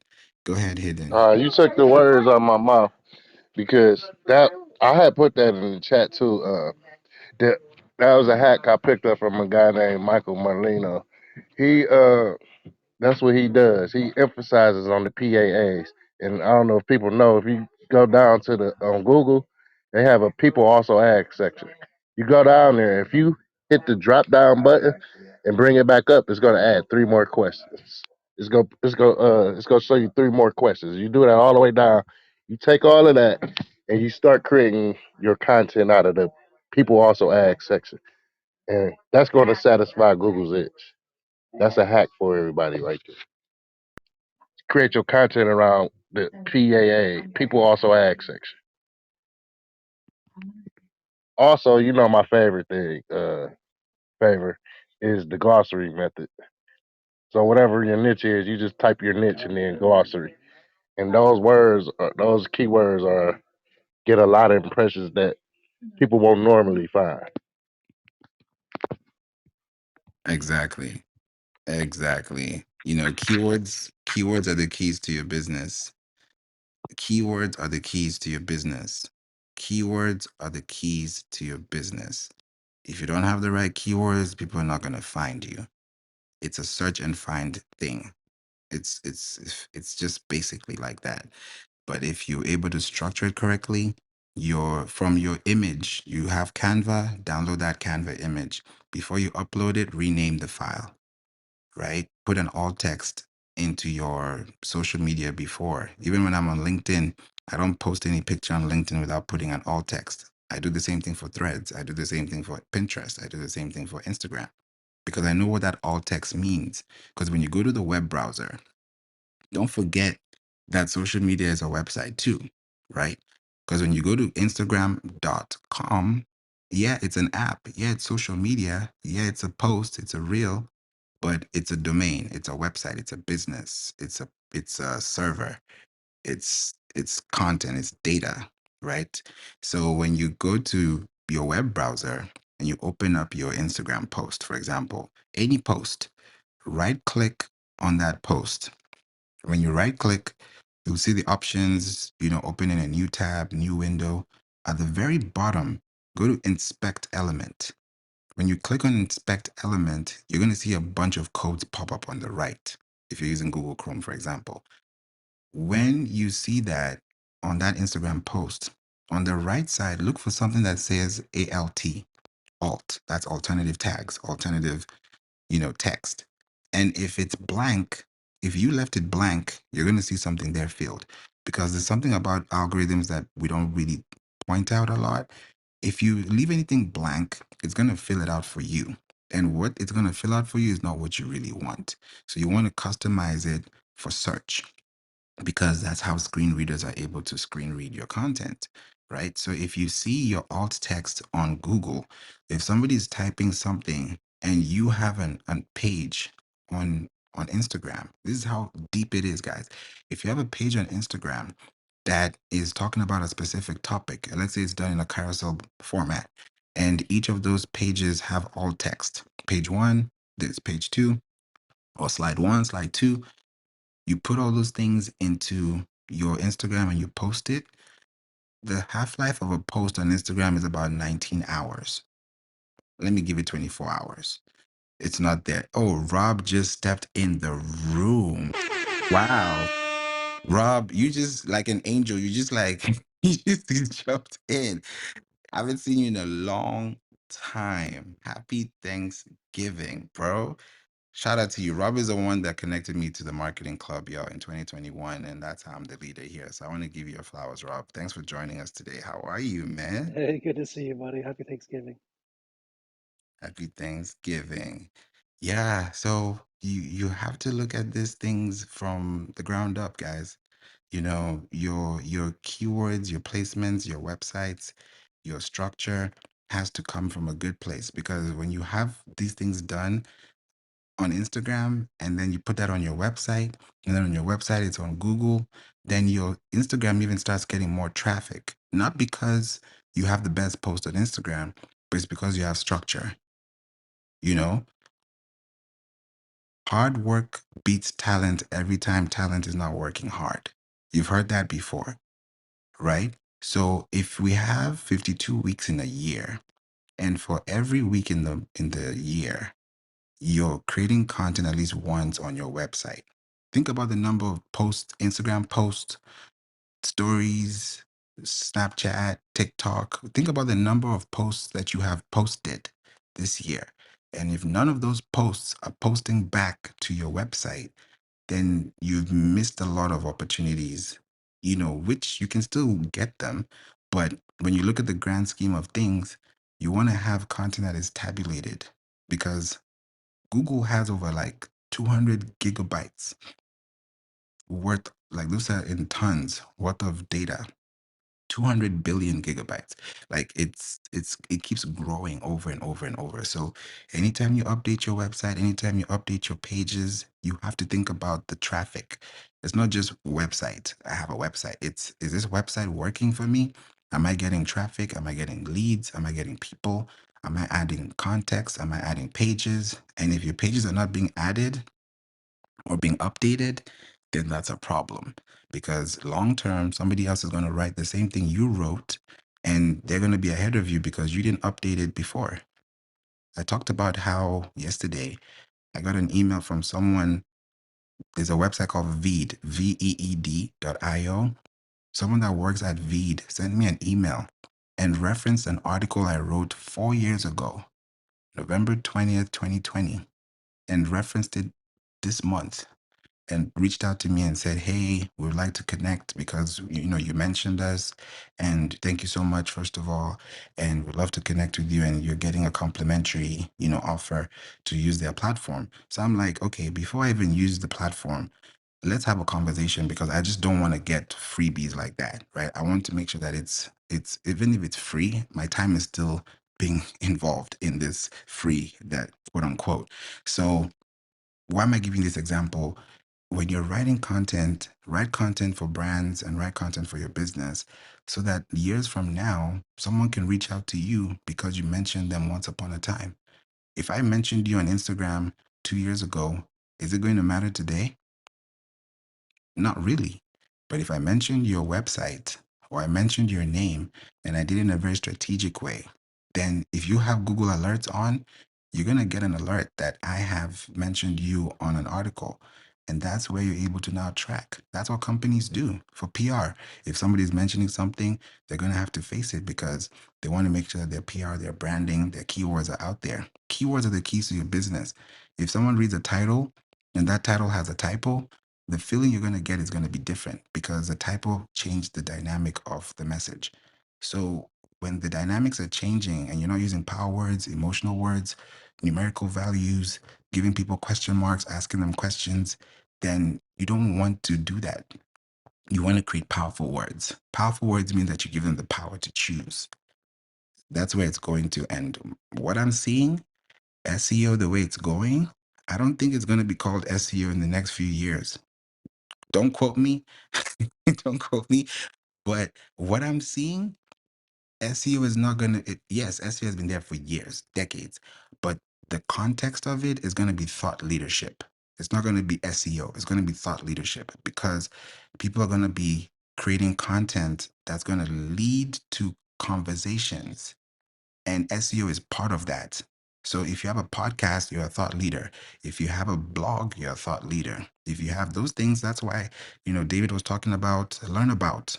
Because if you go to learn about, what does Google know about you? If you don't have a podcast, if you don't have a website, if you don't have links, if you're just depending on social media, that's all it's going to give you. And it's not enough to justify because you have no asset protection. You have no quality assurance. It's just not there because the domain is lacking. So don't miss out on this big thing because it takes you to that next level. Rob, would love to hear from you. Any thoughts on website marketing for anyone that wants to do SEO 101? I think you've got it covered, my friend. You've been really slaying. I'm enjoying enjoying hearing you again. I mean, I think I gotta bail out of here. And I don't want to take the floor away from Rob, but Flavor, I'm all about the free tools. I'm all about enabling people with the free tools. So I want to end things with, for me, where do you guys go next? Number one is just do it. right? Get started, just do it. This is a marathon, not a sprint. Okay. Second thing is that um, most local libraries, go to your library, get onto their website, get your library number, your card. They offer free access into LinkedIn Learning, specifically LinkedIn Learning. You got to sign into it using your library card, and you get tons of free courses. You type in SEO, you're going to find some great free courses out there that will get you to the next level. You want to learn Canva? You type in Canva, it'll give you access to a whole bunch of good free courses. So um, that's the next place to go. Just do it, guys. All right, I'm out, man. Thanks, David. I would tell you happy Thanksgiving, but you're but I don't know if you're about to cook, eat.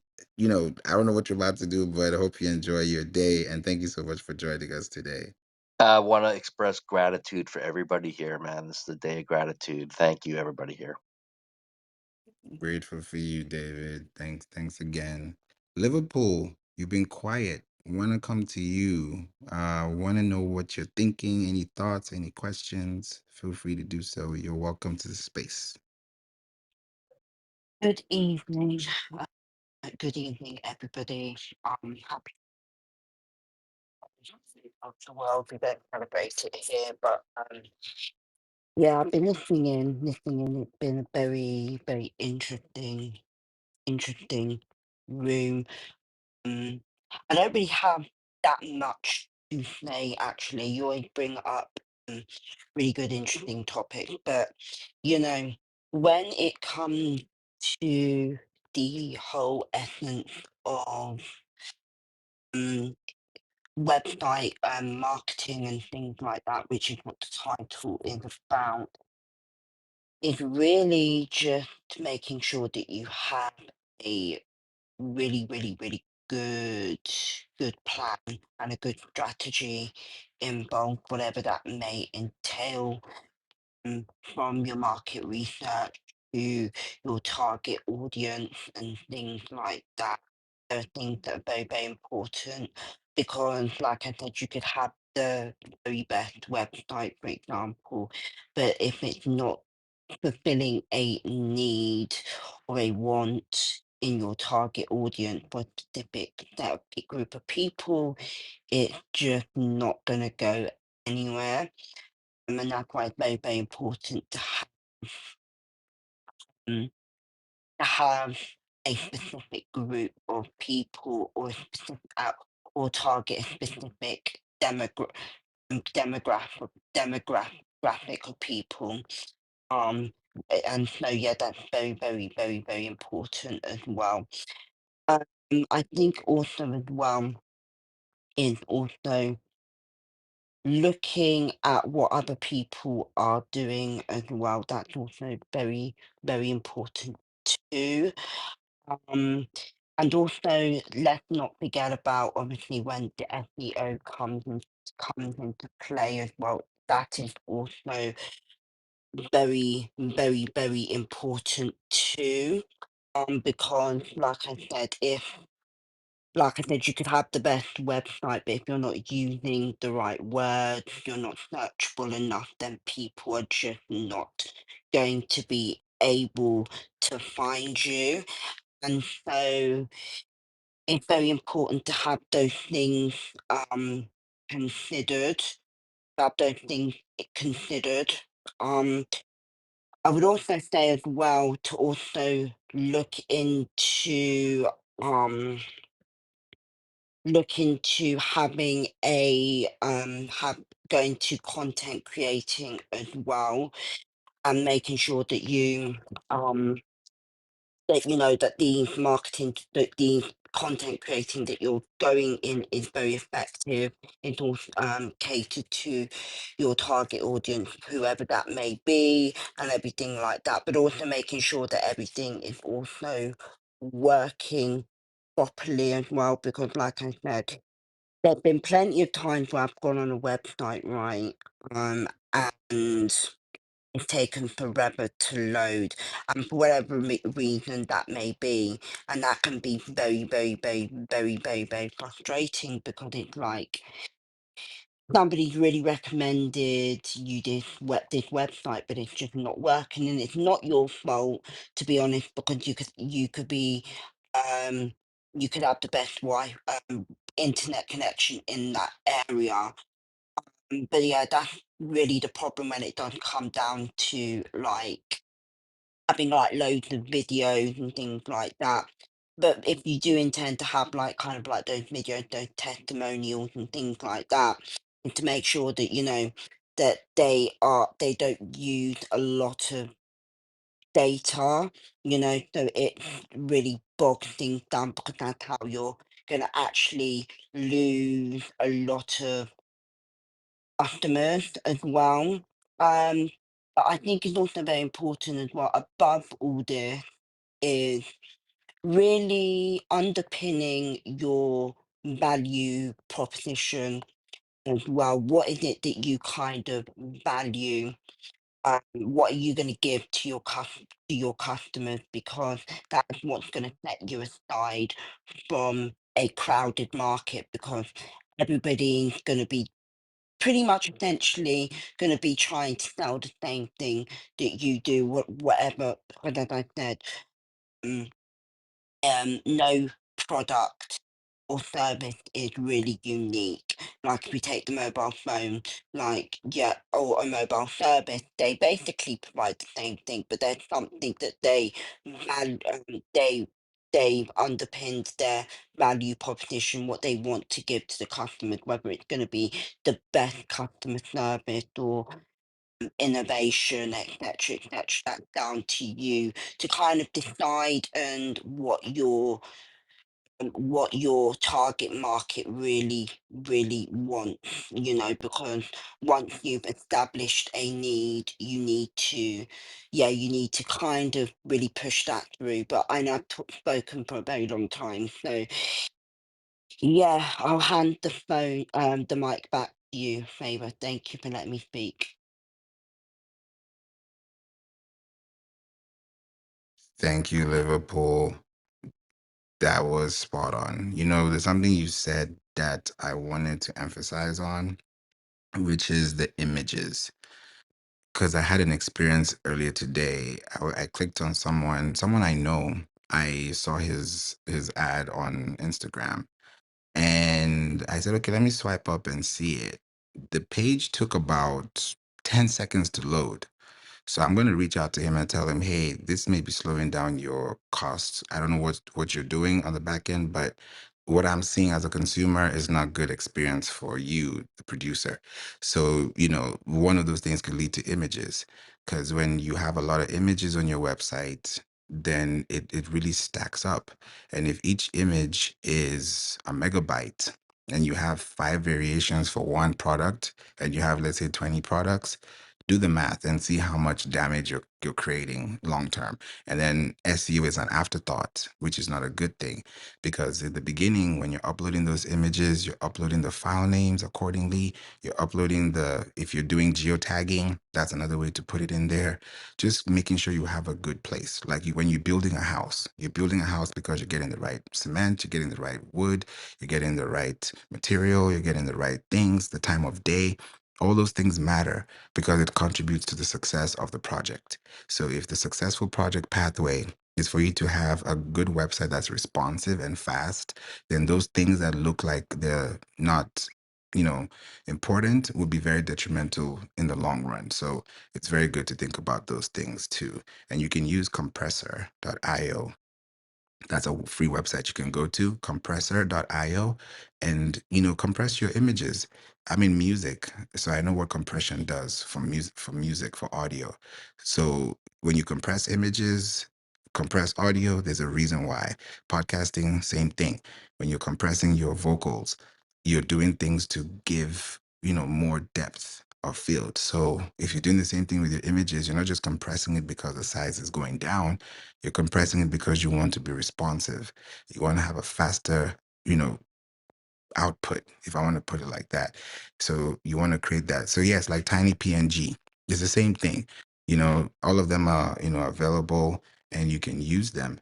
It's just how to use them and why you're using them. So just look at those things and it will really help you a lot. Now, thanks for coming back. Did you want to say anything? There's anything that you wanted to add on to before we get out of here? But I have something to tell you guys before we do. But go ahead, Niles, if you're available. Yeah, I mean, you guys have dropped a lot of gems. I had to leave for a second to come back. Um, Man, it is a slow build. Hidden was teaching me a lot about this stuff last year. The build is definitely a patient journey, finding a niche. And Brett, it could be a little frustrating, you know, because we're so used to trying to get it now, get it now, get it now. But I feel like in the long game, as far as building a brand, building a company, just got to take your time. The days of hey, if you're really lucky, you can make something happen really fast, but not in the SEO realm, right? Because I really understood, and shout out to Hidden. He really helped me understand that it all starts with Google. Everybody goes to Google to search for things, you know. That was my big thing. I've always been trying to run ads on Facebook, bumping my head here and there, not getting any profits, sometimes not even breaking even. But with the SEO, I've been able to at least build the traffic for my website, and I understand the concept of building authority. So when somebody goes and searches something, I pop up. So I love these conversations, and I love learning more and more. It's like a never-ending thing, because Google did when they decide to switch things up, they decide to switch things up. So I guess that keeps us on our toes, and it doesn't leave it boring. But yeah, I love these conversations, and I love the information that was laid out today, especially from the guest that was here earlier. So I'm looking forward to the future and dominating the SEO.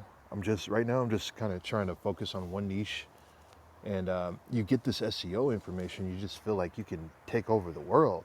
But I have to remind myself the power is really into the focus. So yeah, I'm glad for the spaces that you do here, Favor. Yeah, and I appreciate it. Thank you, Niles. And yeah, hidden is amazing too.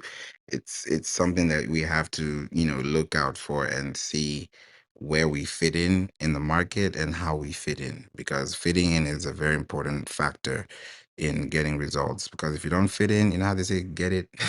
I don't know how they say it, but when you fit something into something that is very productive and also very evergreen friendly, then it's just a matter of time. It's just going to sprout, it's going to grow, and the right people will come as well. So this has been really good. I like what you said, hidden, have to adapt or get zapped. And that always happens if you're not ready. So you have to stay ready. You have to, stay ready so you don't have to get ready. Drew, you have a question. Do you tend to have CRO specialists? Yes, that's what I do. So I put my link in the chat. So that link will take you to where we can have a call, talk about it. And if anyone is in the room as well that needs to go beyond just, learning by yourself, because up above you can start your 7-day free trial. That's the only way you're going to get access to the free trial. If you click the link above and you leave your contact, it will take you directly to the 7-day free trial page. And then you can start your day with SEO and at least learn SEO at least for 1 hour. It's a 3-hour course. There's some bonuses in there too. But if you spend at least 1 hour out of 24 to learn this, and you can access me as well, you have also access to information, then it will help you a lot, because it's just a lot of stuff that happens, especially because everyone has their own business too. Thanks, Carrie, for being here. Happy Thanksgiving. Would you like to say anything before you go? Happy Thanksgiving to you, Favor, and John, and all my friends and everyone today. It was a really great room, so I enjoyed it. Thank you. Thank you. Thank you. Appreciate you. Yeah, we're about to get this show going, and so that you guys can enjoy your turkey and family time. I don't want to take too much of your time, but I just wanted to make sure I was here to, connect. So yeah, Drew, anytime. Appreciate you. Thanks for being here. Real SEOs have to understand CRO, CPC, all of it. Yes. You know why it's so important? And this is the last thing I'll say before I give you the announcement. The reason why Niles even made that comment when it comes to like not breaking even or not yielding profits or not, showing up online is because if you're doing paid marketing, let's be honest, you're doing paid marketing, what you're marketing are words. If we're really thinking about the basics, the visual elements are words, sentences, punctuations, right? And if those keywords you're using in your creative text, in your descriptive, text, in your headlines, in your even your URL, yeah, your uniform resource locator, if that keyword that you're focusing on, how they say on SEO, use SEO focus key phrase, that focus key phrase needs to be everywhere. And if it's not on your web page already, then when you spend money on that same page, you're going to spend more because it wasn't planted first as a seed organically. So if you plant the seed organically, okay, this costs $2, this costs $4, this costs 10.99, then you know that these words is what people are paying for. Why not you spend an hour and actually plant them into your actual website? Because when I look at Google search queries, I see two things. I see hashtags and I see URLs. I see hashtags when you squash them together, and I see URLs when you now space them out. Because those are the same keywords. Those hyphenated keywords, the hyphens are always used as spaces when the algorithms see it. So if you're doing that and consistently building that out, it's just a matter of time that your content will show up because you have schema, you have the right internal and external linking averages, you have good content readability, you have great content, accessibility. Then it's just a matter of time that your website and your content will be seen. So if you want to spend less money running ads, focus on SEO today and plant those keywords into your knowledge panel so that the more Google knows about you, the less you have to spend in the future. But a lot of people don't want to do the work now because it's hard, but it's worth doing it now so that you don't have to do it later. But to each his own. That's why I have you But guys people go don't ahead. understand how cheap it can be to run ads too. People think they have to put out all this enormous amount, but you could get data quicker, more. Well, I say more, more useful data quicker. And like you said, once you get the data, you can kind of lay off because you paying for the useful data up front. So they give you useful data, in return they gonna give you the data you need to tailor your everything around. But like you said earlier though, most people just build a website. That's like building a house without the foundation intact. Then now you gotta go do everything all over. It's gonna cost way more and later on. So like Exactly. that's so important. But if you already know the seed keywords and you run like even if you run like $5 to $10 a day for like a week, you would have way better information to go back and tailor your content around. But people don't look at it that way, and a lot of people say, "Oh, I ran ads, it didn't work because there's so many different types of ads you can run too." So it's just understanding those things is like when he was saying CRO, like you have to understand that because there's so many different campaigns you can run. You got to find the right campaigns you need to aggregate the data you need to move forward. Though, so but yeah, Spot we on. get it's a lot of noise in my background. Like I said earlier. No worries. Thank you, Hayden, for that. That was so helpful. As you were speaking, it made me think about the plane. When you look at a plane taking off, before the plane takes off, it's gonna have to, pick up the speed. As soon as it picks up the speed and it goes, it's top flight, it's at the top. And then, now we're airborne. That process between taking off and being airborne is a struggle process. It's like from a caterpillar to a butterfly, right? But when you go through that pressure, they say pressure makes diamonds. When you go through that pressure, just writing content, being very specific, answering questions. You may not get a response today, tomorrow, but a year from now, 10 years from now, you could be yielding those profits because you're the person that answers those questions. And a lot of industries don't maximize this because some industries don't even write, content or update content, so articles that were written in 2017, 2018, 2022 still exist on 2024, going 2025, because no one else is challenging them or no one else is adding more perspective. So if you can perspect your information into the algorithm, the better it is for you and the longer you can actually run out there. So if this is something that you want to do, feel free to do it by yourself. Feel free to try it out and see what happens for you. But if you want some accountability, if you need help, reach out to me. The link is in the chat. Or if you want to just start out and do it on your own, you can access the 7-day free trial to the Demystifying SEO course at the top. So before we go, just wanted to ask if there's any questions. If there are no questions, then I would just say final takeaways. We can start off with you, Liverpool. And then we'll go to Niles, Hidden, John, and Kerry. And then Rob, I would like you to say something, before we wrap up so that these people get to know you as well. Liverpool, please go ahead.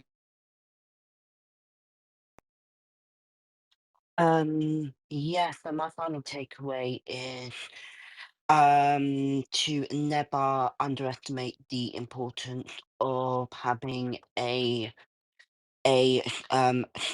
clear strategy that has that outlines your clear goals, what you want to achieve, and and also about your target audience as well, what they enjoy, how old they are, where they live, their their household income, etc., etc. And lastly, as well, which kind of goes into what I said before, is the importance of market research and importance of market research as well, which is gonna really amplify your business, etc., etc., etc. So yeah, that's what I will say. Thank you. Thank you, Liverpool. I appreciate that. Niles?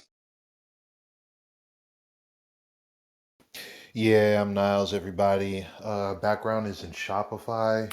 I've been doing that for over a decade now. And SEO literally changed my life. Again, shout out to Hidden. He taught me so much that I didn't know. I didn't know I was leaving so much money on the table.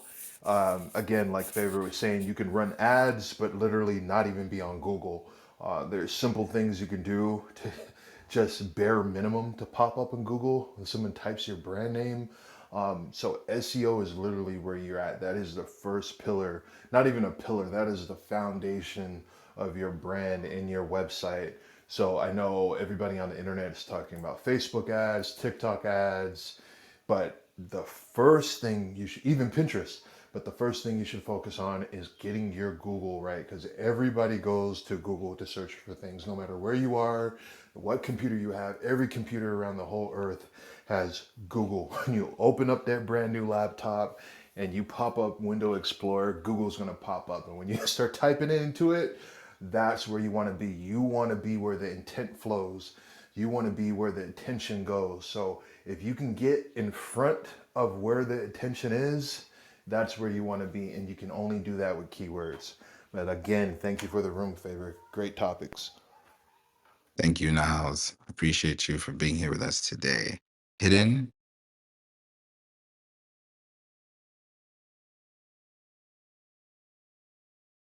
We'll come back to you, Hidden. John?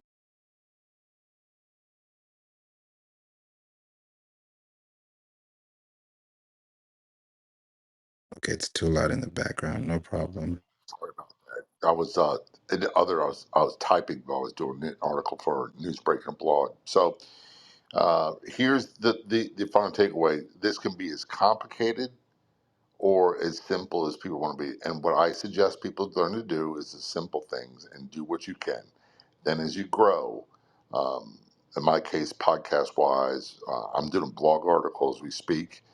Then I'll write one for Newsbreak, one for Medium, one for Blogspot, and the IMDb profile I got yesterday, a temporary one, which we talked about, the Wikipedia one we talked about. That's a little more complicated, but we start getting into the really deep stuff. It's easy to get glossy eyed and say, I don't know what they're talking about. Figure out the basics and get started where you can. If you need to hire someone, then hire someone. The biggest game changer for me for downloads and distribution and increase in my podcast has solely come from SEO. There's other strategies for other things, but nothing grows like that. And when it comes to podcasts, the only difference in podcast and books or whatever service you offer is they're all the same thing. That with podcast SEO also applies to podcast directory searches like Apple and Spotify because that's what they are. And if they're not finding your content based off keywords, you're not being found, and they're listening to your competition instead. So, thanks for everything you do, Favor. Very much appreciated. Thank you so much, John. I appreciate that. Appreciate you for being in the room with us today as well. Carrie, I don't know if you're still around. Okay. I'm still here. I think it's amazing that John is writing a Newsbreak article on Thanksgiving. I'm not surprised. Oh my gosh. Well, I am having to rest because I'm so sore from this car accident still. But it was great to spend the time with you guys. And IMDb is a good one. We uncovered that today. So thanks and have a happy Thanksgiving. Thank you, Carrie. I appreciate you for being here with us today. Rob, please let them know who you are and let them know if there's anything you'd like to let them know before we wrap up the room. Sure, Favor. Yeah, so name's Rob Bertholf. I was actually one of the founders of Marketing Club back in the day with Mike Prasad. Yeah, it's been a little bit since I've been online, but I thought I'd just pop back on and just see how things were going. If I were to give one little tip, I guess, for me, I know there's a lot of talk, especially as beginners, we get we fear what we don't know, right? So we're always a little bit afraid of all these different tactics. And I think one thing to understand is if you can maybe think about the mindset of SEO before the tactics of SEO, and that can kind of go into this idea of putting your strategic goals first. I know I've seen a lot of, because I've taught SEO at the University of Hawaii for quite a while, and as well I've been doing it professionally. But I guess the big piece is that it feels like a lot of times we, especially as newcomers to the space, get really frantic about one thing, and hyper focused on creating more content or fixing the technical or whatever it is. And if that's the only thing we understand, we end up just doing that. But that's kind of like going to the gym and only working out your arms, right? Like we don't want like to be like chicken legs in terms of our strategy. And so ultimately what I'm trying to get at here is sometimes if you get in the weeds and you feel like I don't know, understand what this whole thing's about, like it feels really tough, take a step back and actually see it more as understand the storytelling of SEO. And I'm not sure if you've ever heard that concept before, but it's something we used to talk about back in the day. It's this idea that when we're thinking of SEO, and Favor, feel free to cut me off if I'll go on for another minute if not, but I'll keep it short here. The short of it is, um, if you understand that the outcome is not links, right? The outcome is not ranking, right? The outcome is profit from organic search, right? And so if we could take a step way back and understand, look, I'm just trying to achieve what is it, right? And so then you'd identify, well, what ultimately does this look like in terms of what do I want to achieve? And then work backwards from that. And ultimately, and I'll leave it with that. I mean, we can talk on that for hours. But the short of it is, again, don't get lost on the tactics. Understand the bigger picture, what you're trying to achieve. Think about what you can change and what you can't. Right? There seems like there's all this focus a lot of times on, especially in reporting and stuff, focused on rankings or whatever it is, but you can't impact rankings directly. So it's indirectly. So think about, well, what can you impact directly? Well, I can impact my click-through rate. Okay, so focus on your meta titles and descriptions, right? What can I impact directly? Well, I can impact the context. So it's just think about focus on what you can do something about, and like others in the room have already said earlier, allow the other things to kind of just work themselves on their own. Thanks, Favor. Thank you, Rob. I really appreciate you too for being here and giving us this insight. And hopefully, this is not the last time you're coming to Clubhouse. I know you've been away for a while, so I'm glad that you're back. Let me ask you, what brought you back in? I don't know if this is your first day back, or how did you just show back up on the app? It was so amazing to see you here. Oh, I was literally cleaning apps off my desktop, off my home screen on my phone, just kind of getting rid of some apps. And I was like, oh, Clubhouse, man, I haven't opened that in a long time. and I clicked on it, and then here we are. So I guess I won't delete it. Maybe I'll come back on a little bit and share a few more rooms if anyone's interested, back like we used to in the old days. Yeah, I was actually looking at the replays, and looked at the SEO fundamentals rooms that we used to do back then, 2020, 2021. So I know that these are things that people need. So the basics is what we need. And I realize if we teach or talk about the high tech advanced stuff, people don't understand it. And our goal is to help, like, just to make sure it's understood, because it would sound like a broken record without, having that one-on-one conversation. So it's a two-way street, and I think the basics is important. Then we can now level up as we go. So I'm definitely looking forward to this. And thank you, Hidden. Thank you, Hidden. I appreciate you as well for being here. This has been a great room. And if you guys want to listen to this replay, it's available. Just click the three dots and save this replay. For those who are going to listen to it, I noticed that replays are listened to a lot here in this in this house, which is good. So if you want to listen to the replay, it's available. All the links are available. If you want to get on a call with me, please click the link above. If you want to get on LinkedIn with me or connect with me there, check my name on my profile. You'll see me there. I'm very accessible. Just connect with me and we'll make it happen. I don't know what you need, but anything that you need, we'll get it solved, we'll get it sorted out, and we'll get it processed through for you. So this has been great. Before we go, in the chat, what do you want us to talk about in December? Just put topics in the chat. I want to just have a quick feedback loop. If you guys don't say anything, then I'll bring my own topics, which is fine. But I want to put you first, and I want to know what you want to talk about. What's your biggest need right now? So I'll give you guys a few seconds to put it in the chat to type. If I don't see anything, then that's cool too. That's fine too. Okay. Awesome. So thank you all for being here and spending time with us. This has been a great space. We've been here since what? 10 a.m. Central. It's almost 1 p.m. Central. That's a long room for Thanksgiving Day. So I want you guys to, enjoy yourselves and enjoy your time with family. And I'm glad that I was able to do this. I'll be back again tomorrow so we can have a room like this and we can make it happen. So meta tags, that one is a very big topic. Meta tags. I had a room about it here. I talked about the difference between meta tags, header tags, and I think it was title tags. It was one of those three, but we really broke it down. But we'll bring it back again for sure. So attribution with ads, that's a big one.